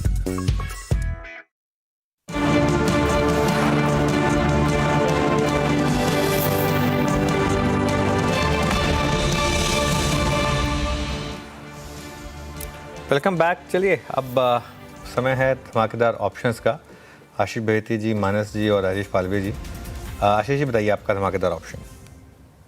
अनुज जी, मुथूट फाइनेंस ये स्टॉक ने आज भी अपना ऑल टाइम हाई लगाया और इन लेवल्स पे भी इसमें अच्छी बाइंग इंटरेस्ट देखने मिल रही है, ओपन इंटरेस्ट भी बढ़ता हुआ देखने मिल रहा है। तो इसमें 4000 की जो कॉल है उसमें खरीदारी की सलाह रहेगी। 68 के करीब ये ट्रेड कर रही है। जो स्टॉप लॉस उसमें मेंटेन करना, 58 का एसएल मेंटेन करे। ऊपर में 80 और 90 दो टारगेट्स इसमें देखे जा सकते हैं। जी हाँ, मुथूट फाइनेंस जैसे कि 2 बजे जिक्र कर रहा था मैं यहाँ पे, बहुत ही आउटस्टैंडिंग ओआई समरी इसकी, at the money strike, out the money strike की और फ्यूचर्स की। आशीष जी ने भी ट्रेड पिक किया, 4000 की कॉल। शानदार मूव यहाँ पर। मानस आपका ट्रेड? वीरेंद्र जी, आयशर मोटर्स के ऑप्शन में खरीदारी करनी है। आयशर मोटर्स में हम काफी दिनों से कंसोलिडेशन देख रहे थे, लेकिन आज के पैटर्न को देख के लग रहा है कि रैली रिज्यूम हुई है यहाँ पर। तो जो 7500 का कॉल ऑप्शन है 7500 वाला, वहां पर खरीदारी करेंगे। 144 के आसपास ट्रेड हो रहा है। 104 रुपए 104 के स्टॉप लॉस से खरीदारी करेंगे। 225 रुपए तक के targets possible. Okay, Eicher Motors ये ऑप्शंस में पिक हो गई मानस जी की। राजेश पालवे जी, आपकी पिक क्या होगी? श्रेया जी, मेटल स्पेस पे फोकस है और उसमें टाटा स्टील का 190 की स्ट्राइक का कॉल ऑप्शन, जो कि अभी ट्रेड कर रहा है 3 रुपये 10 पैसे 15 पैसे के आसपास, यहाँ पे बाय करने की सलाह है। हमें लगता है टाटा स्टील में जिस तरीके से चार्ट पैटर्न अब बन रहा है, ये स्टॉक अपने प्रीवियस स्विंग हाई को निगोशिएट करते हुए देखने को मिल रहा है और यहाँ पे हमें लगता है 195 से 200 की तरफ ये स्टॉक बढ़ते हुए दिख सकता है। तो 190 का कॉल ऑप्शन बाय करना है। टारगेट होंगे इस ऑप्शन के करीब 6 रुपए से 7 रुपए की तरफ। On the down side stop loss रखेंगे 1 रुपये 50 पैसे का। ओके, टाटा स्टील, तो मुथूट फाइनेंस, टाटा स्टील और आयशर मोटर्स को ऑप्शंस के लिए पिक किया गया। लेकिन रिलायंस लेकर आई है स्क्रीन पर और रिलायंस ने 18 महीने बाद नया शिखर फिर से छुआ है और इस सफ़र को एक बार समझते हैं। हालांकि फिर हाई साइड से थोड़ा फिसला जैसे ही मार्केट थोड़ा क्रैक हुआ, लेकिन सफ़र को समझते रिलायंस ने कैसा परफॉर्मेंस दिखाया और अब रिलायंस के लिए कौन से बड़े ट्रिगर्स हैं? यतिन जी, गुड आफ्टरनून। और रिलायंस ने आज अपना नया शिखर छुआ और कौन से बड़े ट्रिगर्स अब रिलायंस के हित में काम कर सकते हैं? जी, तो रिलायंस इंडस्ट्रीज की बात करें तो शेयर होल्डर्स के लिए 2026 की शुरुआत काफ़ी ज़बरदस्त रही है। रिलायंस इंडस्ट्रीज के शेयर्स ने आज इंट्राडे में ऑल टाइम रिकॉर्ड लेवल्स छुए और इसी के साथ अगर हम बात करें जो प्रीवियस 1608 रुपए के आसपास का हाई था वो क्रॉस करके शेयर्स ने रिकॉर्ड लेवल लगाया, जिसके बाद मार्केट कैपिटलाइजेशन भी लगभग 22 लाख करोड़ के आसपास फिर से एक बार पहुंचती हुई नजर पड़ रही है। लगभग 18 महीने में आपको ये फिर से हाई लगाता हुआ शेयर दिखाई पड़ा है।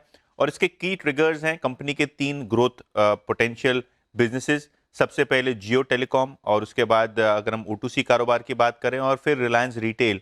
कहीं ना कहीं इनकी जो ग्रोथ साइकिल है, यहाँ एक आपको उम्मीद नजर पड़ रही है कि जबरदस्त earnings growth current financial year में और अगले फाइनेंशियल ईयर में आती हुई नजर पड़ेगी।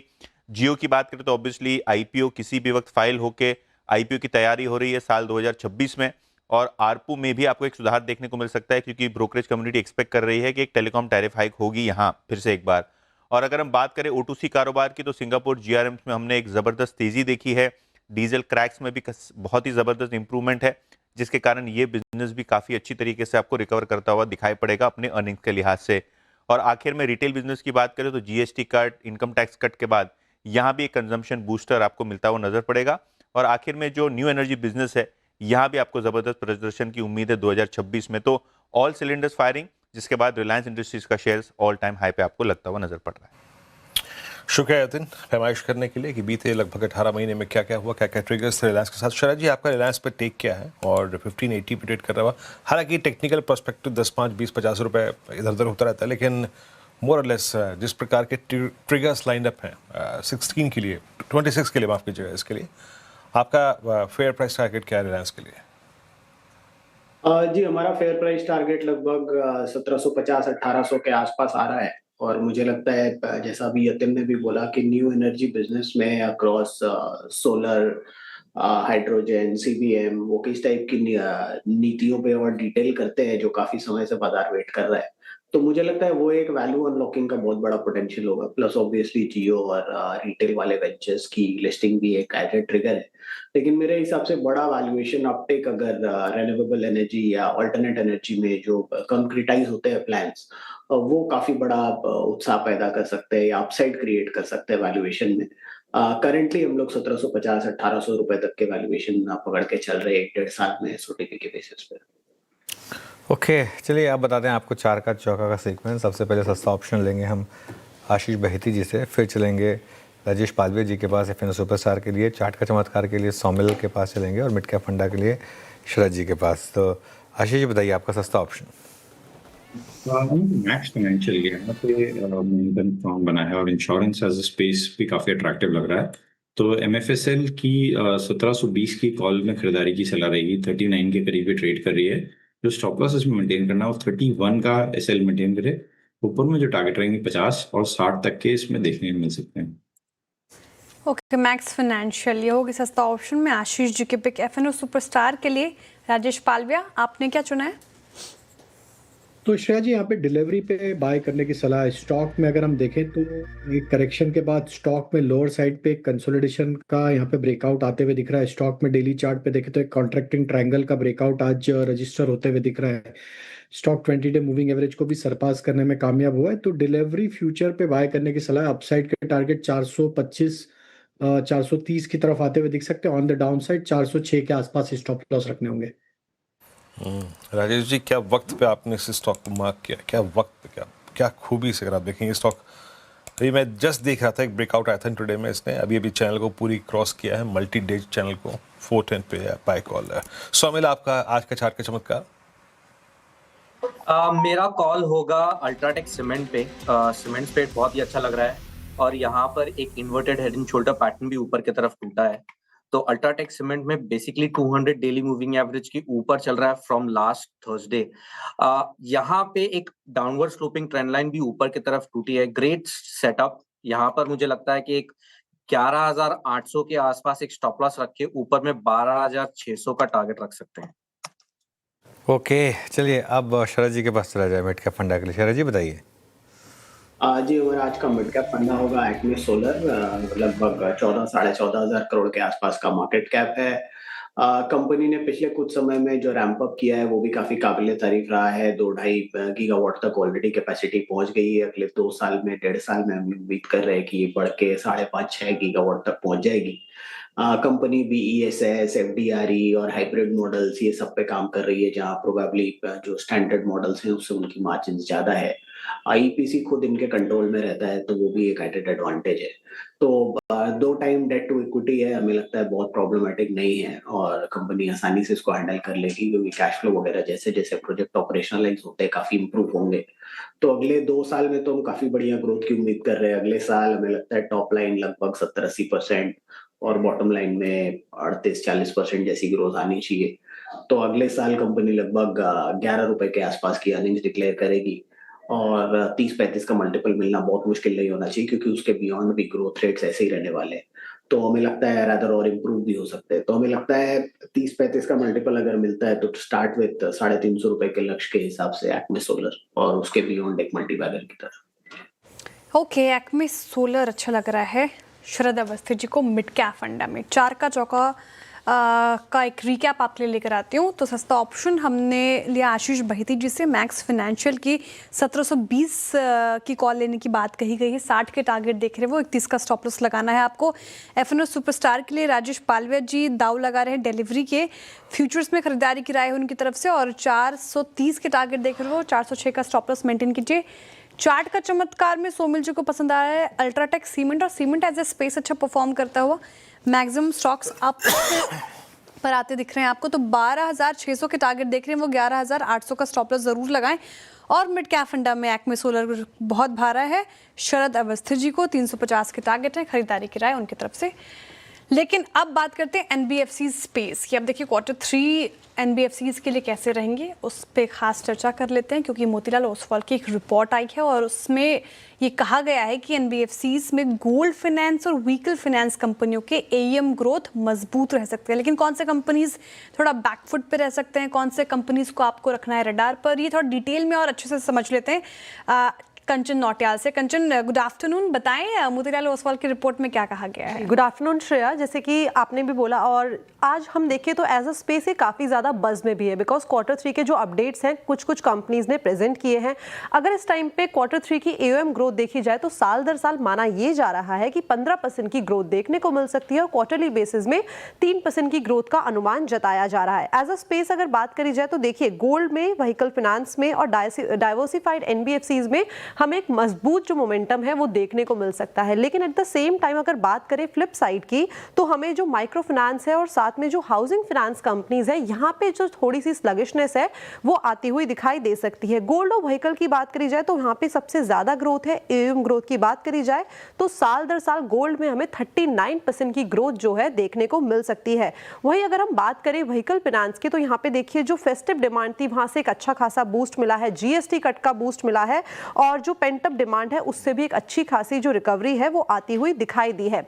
हाउसिंग फाइनेंस की बात करी जाए तो यहाँ पे इनको बैंक से काफी ज्यादा कंपटीशन जो है वो करना पड़ा है, जिसके चलते इनका जो डिसबर्समेंट है वो काफी ज्यादा कमजोर रहा है। इसके अलावा अगर माइक्रो फाइनेंस की बात करी जाए तो यहाँ पे भी जो इनकी AUM है वो हमें फ्लैट साइड में देखने को मिल सकती है। कॉस्ट ऑफ फंडिंग में लगातार हम देख रहे हैं कि कमी आ रही है, जिससे ओवरऑल नंबर थोड़े से हमें प्रेशर में आते हुए दिखाई पड़ सकते हैं।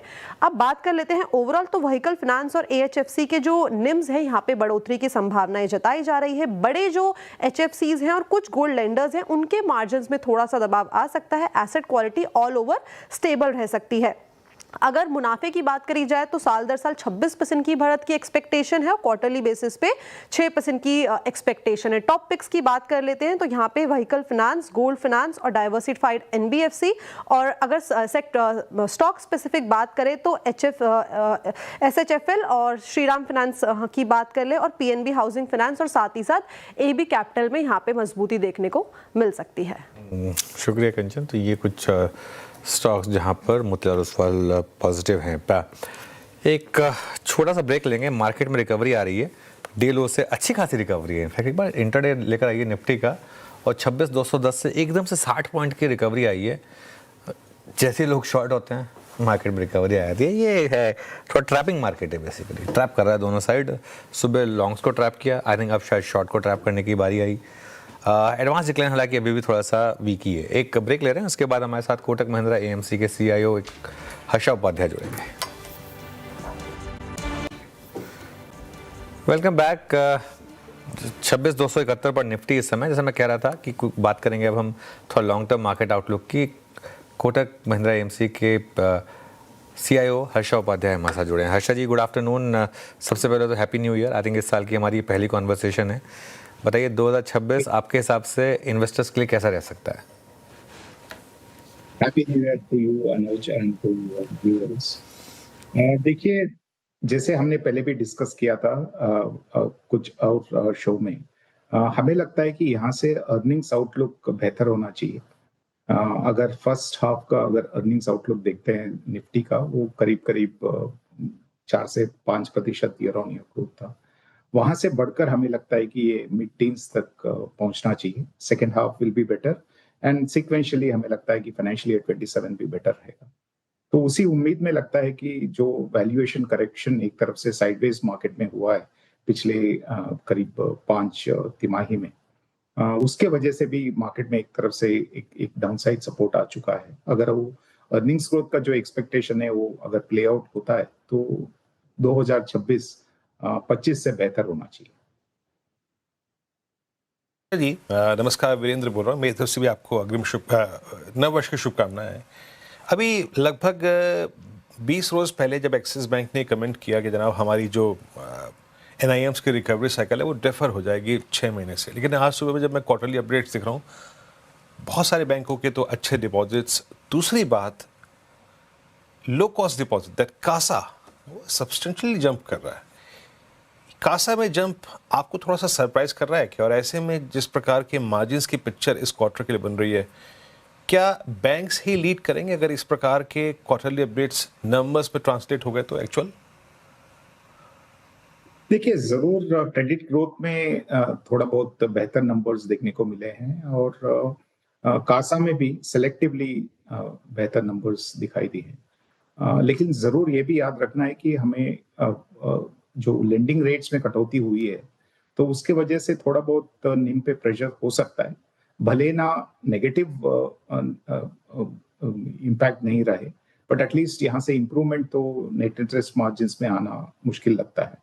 तो उस हिसाब से थोड़ा बहुत तो ऑलरेडी मार्केट में डिस्काउंटेड है, बट हमें लगता है कि नेट इंटरेस्ट मार्जिन को लेके शायद कोई बैंकिंग स्टॉक्स में पोजीशन नहीं लेना चाहिए। आई थिंक आगे जाके नेट इंटरेस्ट मार्जिन्स इंप्रूव होंगे क्योंकि मोर और लेस हमारा जो इंटरेस्ट रेट साइकिल है वो प्ले आउट हो चुका है और क्रेडिट ग्रोथ जैसे आपने भी बताया वो इंप्रूव हो रहा है और यही उम्मीद है कि अगले जाके 2027 में भी इंप्रूव होना चाहिए। और यहाँ से तो ओवरऑल यहाँ पे एक आउट परफॉर्मेंस बनते हुए नजर आ रहा है पूरे बैंकिंग सेक्टर में।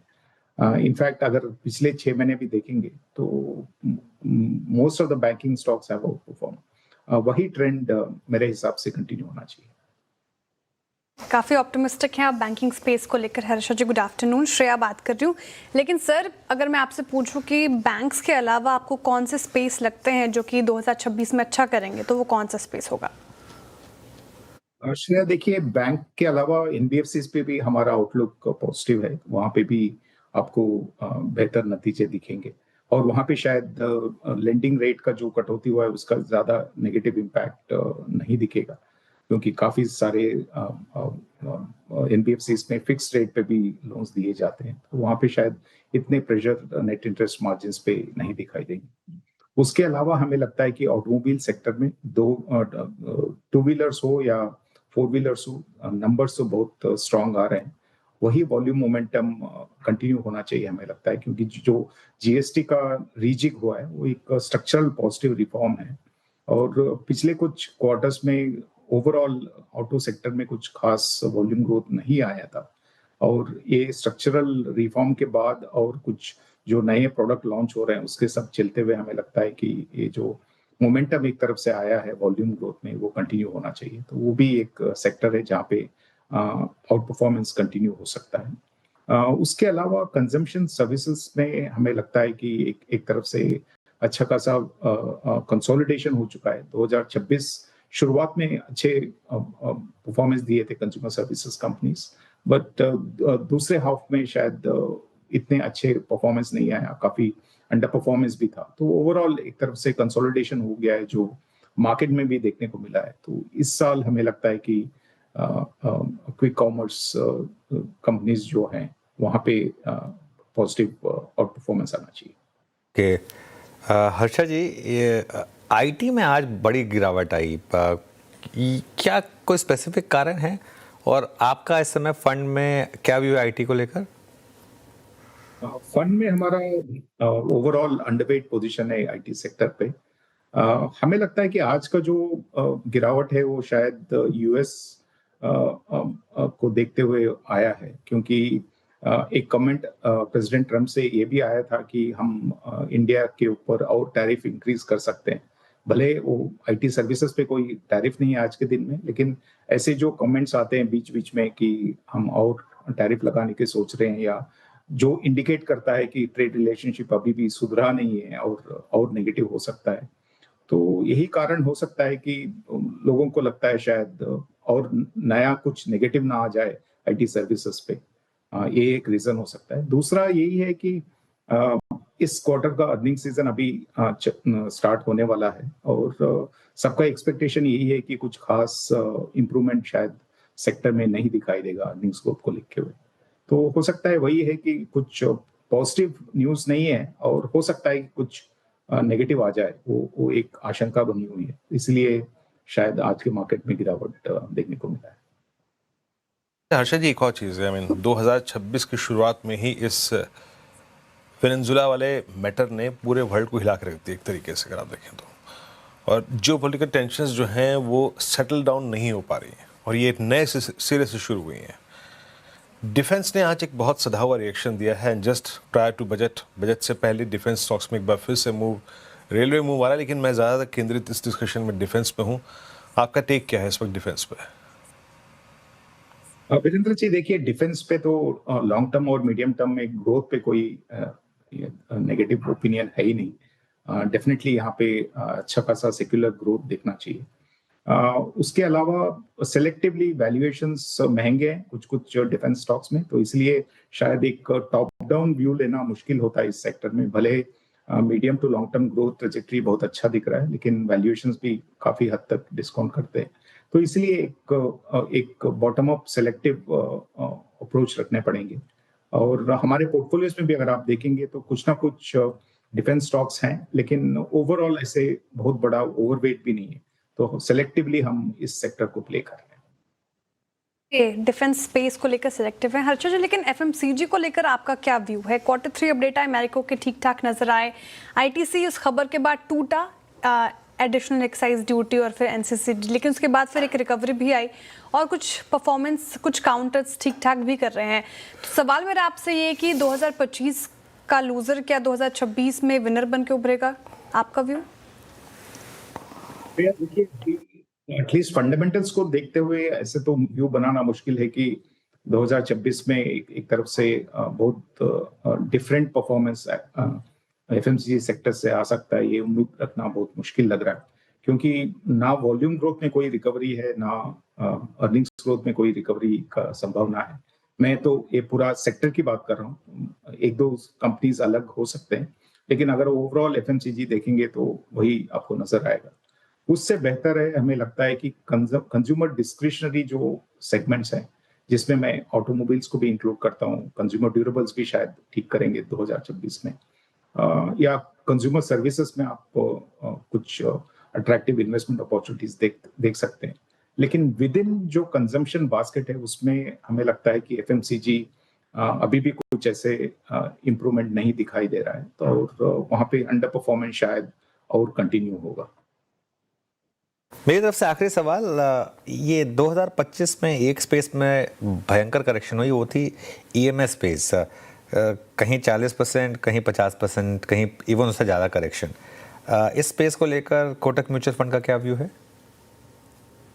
कुछ देखिए, भले वहां पे अच्छा खासा करेक्शन हुआ है और शायद वो नवंबर दिसंबर में ज्यादा ही करेक्शन हुआ है, लेकिन ओवरऑल अगर आप देखते हैं तो वैल्यूएशंस अभी भी ऐसे लेवल पे नहीं आए हैं जहां पे आप ये बोल सकते हैं कि बहुत अट्रैक्टिव हो चुके हैं। डेफिनेटली फ्रॉम पीक वैल्यूएशन वो करेक्ट हुए हैं और वो करेक्शन विजिबल भी है, लेकिन ऐसा तो नहीं हुआ है कि बहुत अट्रैक्टिव हो चुका है इस वैल्यूएशन लेवल पे।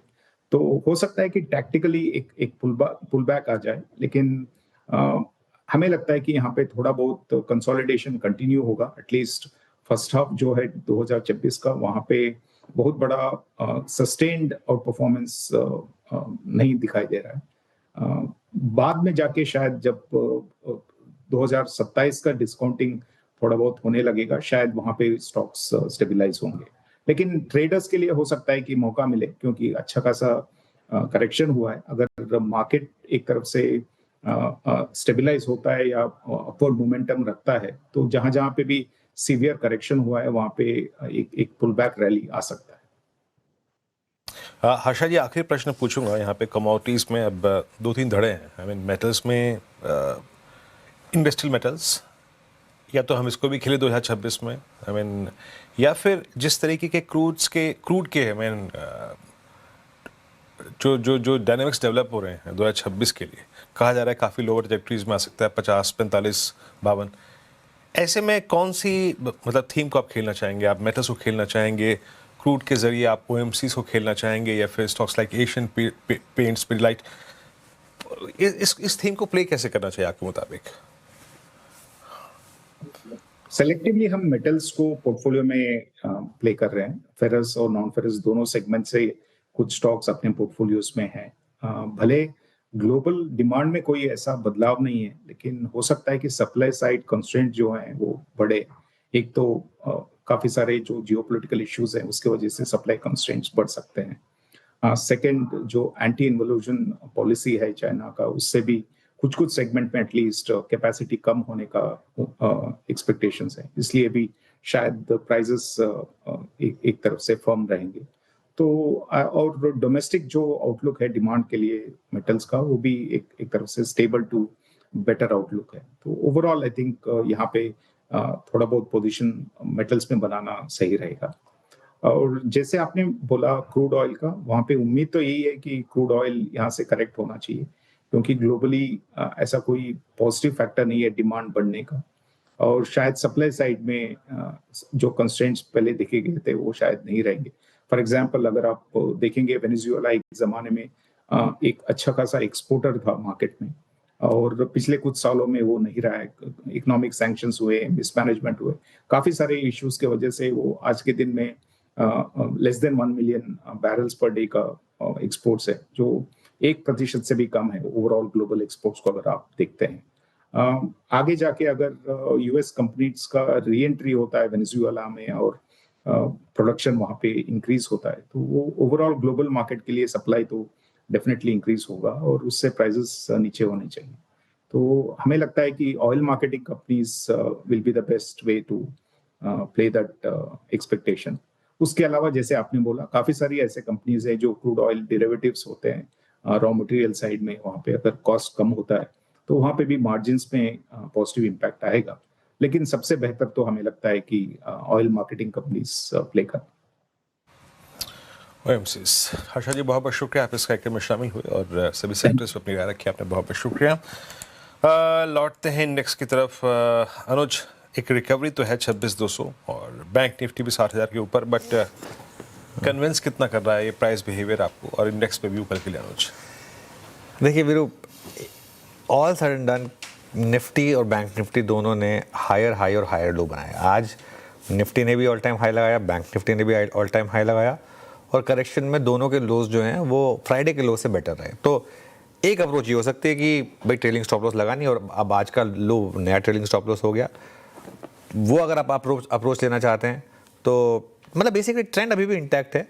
अगर उस अप्रोच से आप काम करना चाहते हैं तो आप चाहें तो बैंक निफ्टी में लॉन्ग करें और निफ्टी के पुट के थ्रू अपने आप को हेज कर लें, लेकिन मतलब कन्विक्शन थोड़ा मिसिंग है, क्योंकि अब आज एफआई का डेटा देखना होगा किस तरीके से जब वो छुट्टी से लौटे हैं, कितनी सेलिंग की उन्होंने, एफएनओ में क्या किया। आई थिंक ये सब थोड़ा सा देख लेते हैं, उसके बाद व्यू लेंगे। वैसे ये मार्केट जो है ना वापस कहीं ट्रैप करना ना शुरू कर दे, आई थिंक ये भी एक रिस्क रहेगा।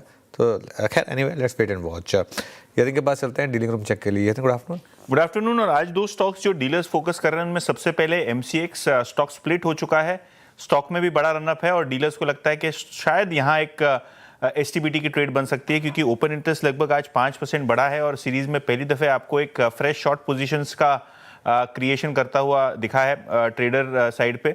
और अगर आप इनकी डीलर्स की माने तो 2160 2180 तक के टारगेट्स के लिए डीलर्स यहाँ एचटीबीटी की सलाह दे रहे हैं। हालांकि मेटल्स पे अभी भी उनका पॉजिटिव व्यू बरकरार है। हिंडाल्को में डीलर्स पोजिशनल बाय और बीटीएसटी की स्ट्रेटेजी दे रहे हैं 950 960 तक के टारगेट्स के लिए। ओके, एमसीएक्स और हिंडाल्को, शुक्रिया यतिन जी। डीलर्स तो एमसीएक्स पर एसटीबीटी की कॉल दे रहे हैं और हिंडाल्को पर बीटीएसटी के, लेकिन हमारे पैनल क्या चूज कर रहे हैं वो समझ लेते हैं। आशीष भैती जी बताइए, आप किस साइड है, एसटीबीटी या बीटीएसटी? जी श्रेया जी, खरीदारी के साथ रहेंगे।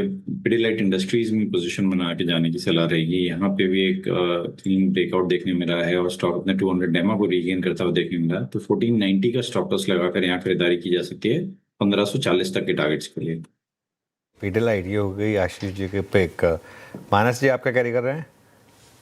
तो देखिए, मुथूट फाइनेंस में खरीदारी करके जाएंगे अनुज जी। यहाँ पर कंसोलिडेशन के बाद का आज एक ब्रेकआउट देखने को मिला है, तो मुथूट फाइनेंस के फ्यूचर में खरीदारी करेंगे। 3890 के स्टॉप लॉस से खरीदारी करनी है और 4025 तक के टारगेट्स पहुंचना है। Okay, Muthoot finance. सौमिल, आपका ट्रेड? मेरा ट्रेड होगा पावर इंडिया पर। पावर इंडिया में एंडिंग डायगोनल पैटर्न बना है, एग्जैक्टली 200 डेली मूविंग एवरेज पर सपोर्ट लेके ऊपर की तरफ ब्रेकआउट मिला है। आज के दिन में 20 डेली मूविंग एवरेज ही ऊपर चल रहा है। Great setup. स्टॉप लॉस रखेंगे 18,500 के आसपास और ऊपर में टारगेट्स होंगे 19,800 के। ओके, राजेश सातपुते जी, आपकी पिक क्या होगी? श्रेया देखिए, मेरी नजर है मैक्रोटेक डेवलपर के चार्ट के ऊपर एक अच्छा मूव मिला है। 50 डे में हिट करने के बाद आज थोड़ा कूल ऑफ हो रहा है, लेकिन जिस तरह से पैटर्न पैन आउट है मुझे लगता है इवेंचुअली ये जाएगा करीबन 1160 से लेके 1180। तो यहाँ पे लोडा बाय करने की सलाह होगी। स्टॉप लॉस होगा 1100 का। ओके, गाबा सर, आपके पिक? मेरी पिक रहेगी इस वक्त, मेरा ध्यान है क्रॉम्पटन पर। ट्रेड करा 260 के अंडर, टॉप लगाएंगे 257, 3 रुपए का स्टॉप है। टारगेट 266 267। ओके, क्रॉम्पटन 259 पे आपका बाय कॉल है। राजेश पालू जी के पास चलते हैं। क्या पिक कर राजेश जी आप कल मॉर्निंग के लिए? वीरेंद्र जी, यूनियन बैंक पे बाय करने की सलाह। स्टॉक को देखें तो एक सस्टेन बाइंग एक्शन यहाँ पे स्टॉक में देखने को मिला और जिस तरीके के ओवरऑल स्ट्रक्चर बने हुए, हमें लगता है ये स्टॉक में फर्दर फॉलोअप बाइंग एक्शन देखने को मिल सकती है। कल के सेशन में भी 168 से लेके 172 तक के अपसाइड के टारगेट के लिए यूनियन बैंक फ्यूचर्स पे बाय करने की सलाह है। ऑन द डाउन साइड 160 के आसपास के स्टॉप लॉस रखने होंगे। ओके, चलिए अब एक काम करते हैं, बीरो के पास चलते हैं। एफएनओ मार्केट बेट कैसी रही ये जान लेते हैं। बीरो बताइए। बिल्कुल अनुज, शुरू में तो काफ़ी मस्त थी, अच्छी थी, लेकिन शाम तक आते आते ब्रेथ भी थोड़ी सी कमज़ोर रही, पल्स थोड़ी सी बिगड़ी। लॉन्ग आपकी स्क्रीन पर आप देखें 70, लेकिन शॉर्ट बढ़ गए 93। कंपैरिजन अगर आप करें इस ब्रेथ का, इस पल्स का वर्सेस फ्राइडे, थोड़ी सी आप देखें तो ख़राब हुई यहाँ पर। और शॉर्टिंग हुई, याद रखिएगा, not exactly long unwinding. Profits cash में कन्वर्ट हुए, शॉर्टिंग हुई हायर लेवल्स पे। आइए देखते हैं स्लाइड्स एक एक करके लॉन्ग्स कहाँ पे विजिबल था। देखिए, आज इसमें कोई दुरानी नहीं कि बैंकों का जोर था, लेकिन बाद में आते आते सेकंड हाफ में बहुत सारी और थीम्स इमर्ज हुई। पीजी इलेक्ट्रोप्लास्ट 0.5% ऊपर रहा और ये जो प्राइस है ना 0.5% की तेजी के साथ फर्स्ट टाइम पोस्ट 7 अगस्त 2025 इसने 200 डिमा को स्ट्राइक किया। वाइट गुड सेगमेंट पे बाइंग है। ये शुक्रवार को भी थी, आज ये वोल्टास ले गया। नेस्ले का क्लोज बेहद शानदार आ रहा है और नेस्ले आप यकीन मानिए इस दौर की, यानी अक्टूबर 24 के बाद, यानी करीब 14 महीने के हाईएस्ट लेवल पे क्लोज होता हुआ। लोढ़ा और क्रॉम्पटन ये कुछ काउंटर्स थे जहाँ पे लॉन्ग्स विजिबल थे। और अगली स्लाइड आएगी शॉर्ट कवरिंग की। एम्बर एंटरप्राइज में अच्छी काफ़ी short covering, but short covering आज 20 डिमा को रीगेन किया इसने। Union bank multi year sloping downward channel को बाइसेक्ट करता हुआ 17 साल की स्लोपिंग डाउनवर्ड चैनल को। Solar industries, Bharat dynamics, defence में ये आज बहुत स्ट्रॉन्ग बाइंग थी और शॉर्ट कवरिंग थी। And same is the case with real estate. Pressure points कहाँ थे, कहाँ शॉर्ट बना, और इस क्रम में सबसे ऊपर आएगा नाम जनाब ये जितने भी डेरिवेटिव्स के न्यू एंट्रेंट्स थे ना, इनकी तबीयत अब नासाज नज़र आ रही है। प्रीमियर एनर्जीज, वारी एनर्जीज, आप स्विगी को देखिए, कमेंस, आईआरसीटी, ट्यूब इन्वेस्टमेंट सभी काउंटर्स में काफ़ी शॉर्टिंग हुई। रेलवे में आईआरसीटीसी थोड़ा सा कोलैप्स होता हुआ। और अगली स्लाइड आएगी जहां पर लॉन्ग्स कैश में कन्वर्ट हुए, प्रॉफिट्स कहां से कन्वर्ट हुए। वोडाफोन आइडिया, एनबीसीसी, गेल, अदानी एनर्जी सॉल्यूशंस और आईओसी, ये वो कुछ काउंटर्स थे जहां पर प्रॉफिट टेकिंग हुई। एक बार हल्का सा अगर आप देखें टूवर्ड्स क्लोज एचडीएफसी बैंक पे टेक लेते हैं।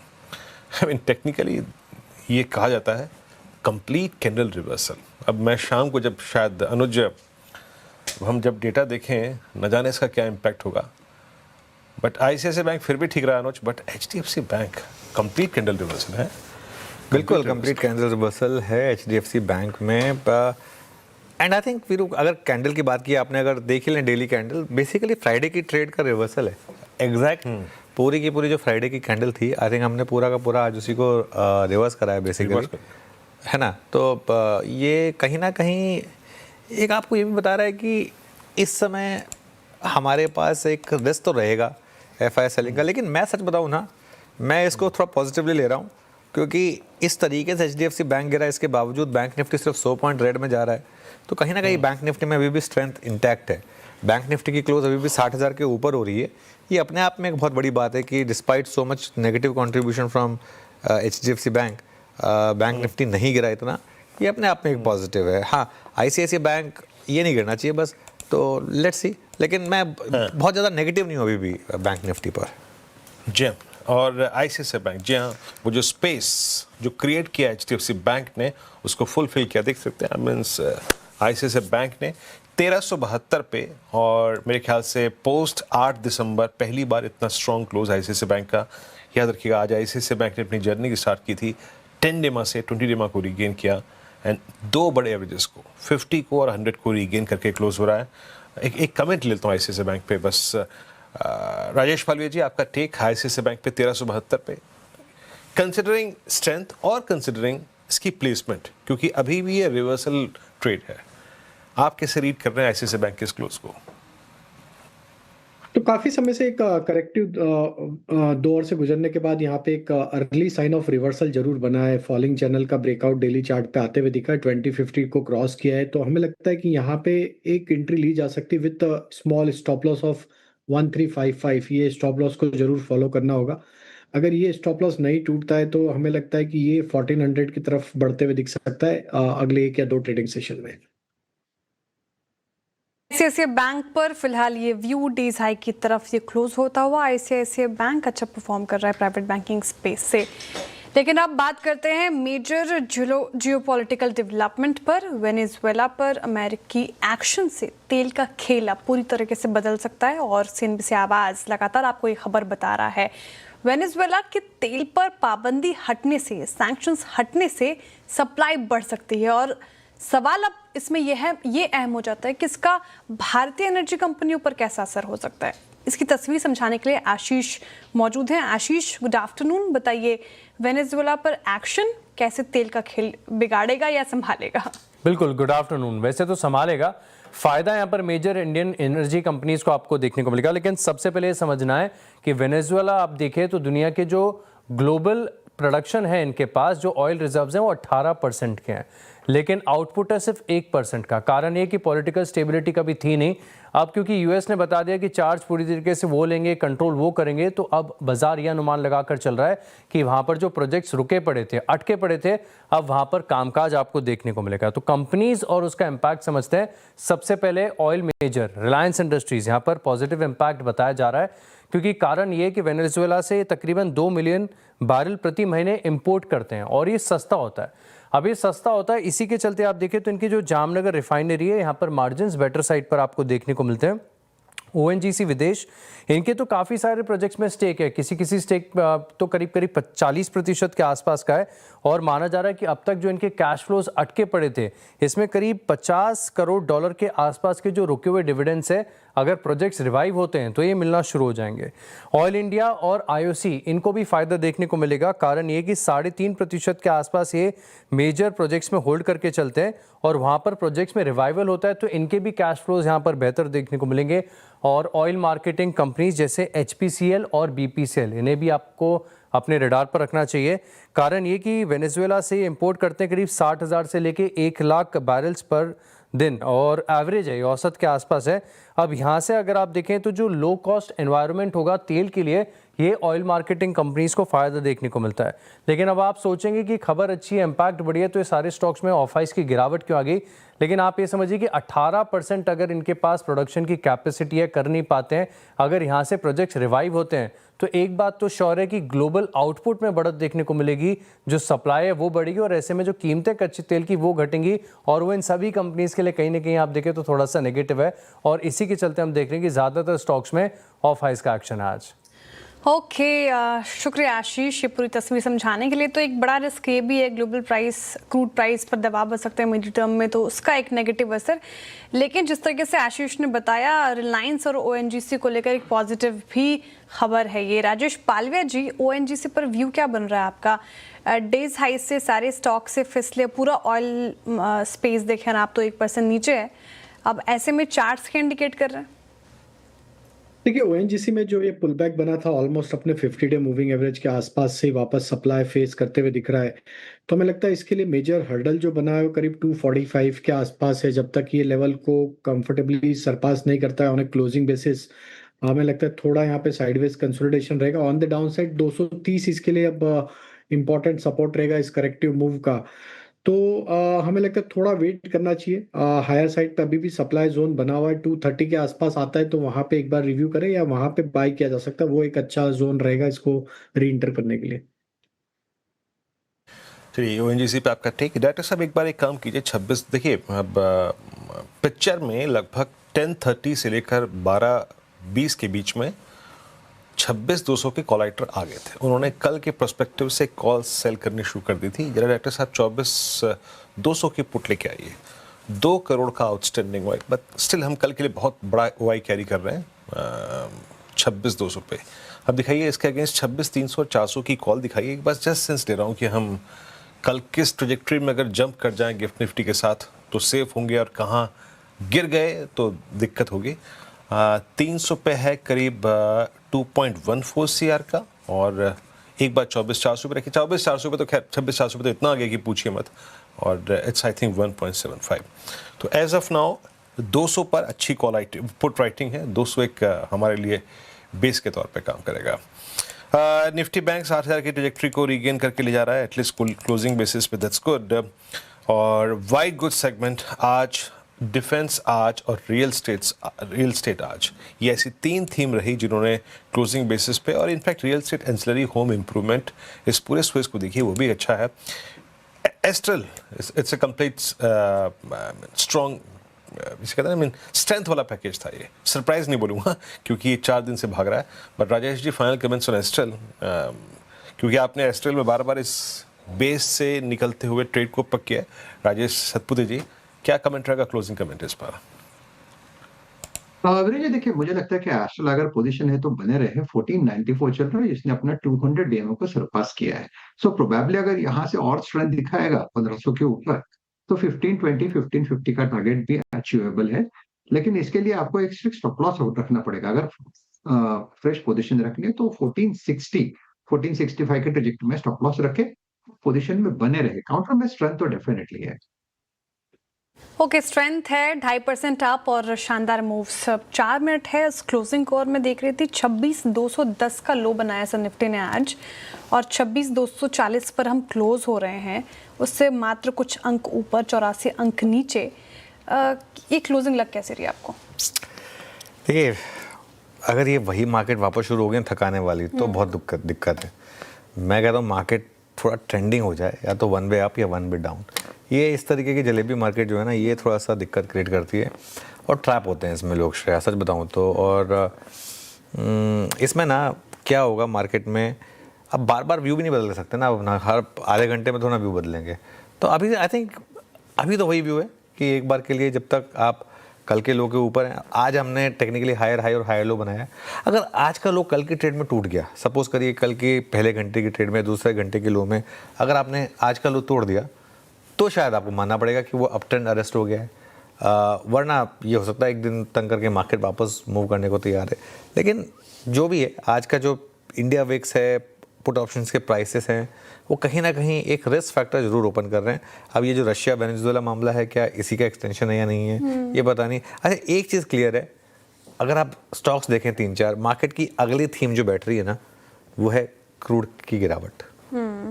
आप एशियन पेंट्स देखिए, आप पिडिलाइट देखिए, आप कोई भी ऐसे स्टॉक उठा के देखिए जिनका कोरिलेशन क्रूड से है, जो क्रूड को यूज़ करते हैं। FMCG उठा के देखिए आप, वहाँ पर अब आपको एक अच्छी ट्रेड दिख रही है। तो ये एक स्पेस हो सकती है, हालांकि एक रिस्क रहेगा एशियन पेंट्स के केस में कि उनके नंबर कैसे आएंगे, लेकिन अदरवाइज अगर आप ये स्पेस देखें तो ये मुझे लग रहा है कि थोड़ा सा समथिंग टू वॉच हो सकती है।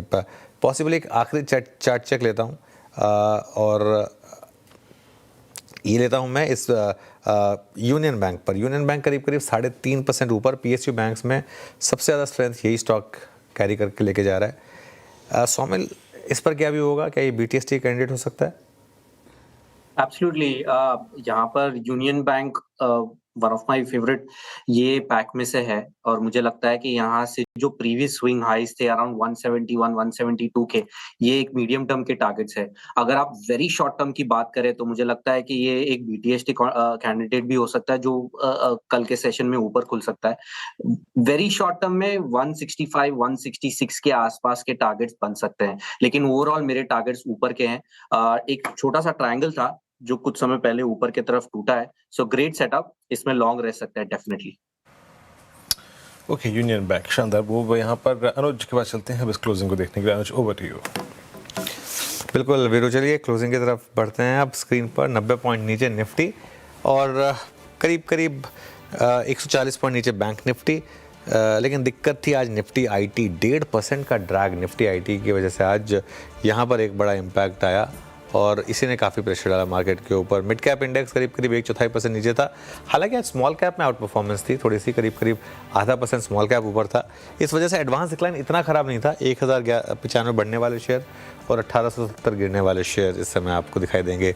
चलिए सेक्टोरल हीट मैप देखते हैं एक बार ज़रा। सबसे ज़्यादा पहले लूजर्स, IT क्लियरली 1.5% नीचे था आज। ऑयल एंड गैस 1%, एनर्जी में गिरावट आई। फार्मा, निफ्टी बैंक और निफ्टी फाइनेंशियल्स यहाँ पर हल्की सी गिरावट थी। गेनर्स पर आते हैं आप। सेक्टोरल गेनर्स में सबसे ऊपर निफ्टी रियल एस्टेट 2.25% ऊपर। डिफेंस में 2% की तेज़ी थी। निफ्टी FMCG करीब 2.5% ऊपर था। मेटल्स, PSU बैंक, ऑटोज़, यहाँ पर आपको अच्छी खासी तेज़ी देखने को मिलेगी। अब आते हैं हम निफ्टी लूजर्स पर, क्योंकि आज मार्केट पर नीचे था। इसमें सबसे ज़्यादा इम्पैक्ट आया HDFC बैंक का। हालांकि 2.5% नीचे था ये स्टॉक, लेकिन इम्पैक्ट काफ़ी था। विप्रो 2.5% नीचे, इन्फोसिस 2% नीचे। तो HDFC बैंक प्लस IT का कॉम्बिनेशन था जिसने इम्पैक्ट डाला। ONGC और बजाज फाइनेंस यहाँ पर भी गिरावट आई। अब आते हैं हम निफ्टी गेनर्स पर। निफ्टी गेनर्स में सबसे ऊपर नेस्ले था आज 2.5% ऊपर, साथ ही बेल ये भी 2.5% ऊपर। Ayushman Motors, Hindustan Unilever, Tata steel और एक्सिस बैंक, ये कुछ और स्टॉक्स थे जहाँ पर आज थोड़ी सी तेज़ी देखने को मिली। जी हाँ, एक बार निफ्टी बैंक और निफ्टी IT को देखिए। लग रहा है जनाब FIs वापस आ गए हैं और आते ही छा गए हैं, है ना। लग रहा है, बुरा महसूस हो रहा है। खैर जैसा है, कल वीकली कॉन्ट्रैक्ट एक्सपायरी है 6 जनवरी के। हाँ, गालिब कह गए हैं कि तुम अपनी शिकवे की बात न खोद कर पूछो, हज़र करो मेरे दिल से कि इसमें आग दबी है। क्योंकि 2025 की हम इतनी गाथा गाते हैं कि मार्केट ऐसा रहा वैसा रहा, क्या 2026 अच्छा होगा, ये होगा। जब थोड़ी पॉजिटिविटी आती है मार्केट बता देता है कि नहीं, थोड़ा सब्र और ज़रूरी। अभी बहुत जल्दी है श्रेया, ये कहने में भी बहुत जल्दी है। हाँ। अब चिंता मत करिए, बहुत सारा 26 बाकी है, अभी तो शुरू ही हुआ है। और कल फिर मुलाकात होगी 6 जनवरी के दिन, यानी मंगलवार के वीकली कॉन्ट्रैक्ट को हम विटनेस करेंगे। सुबह सुबह करेंगे मुलाकात, मॉर्निंग कॉल और मुनाफे की तैयारी। तब तक के लिए नमस्कार।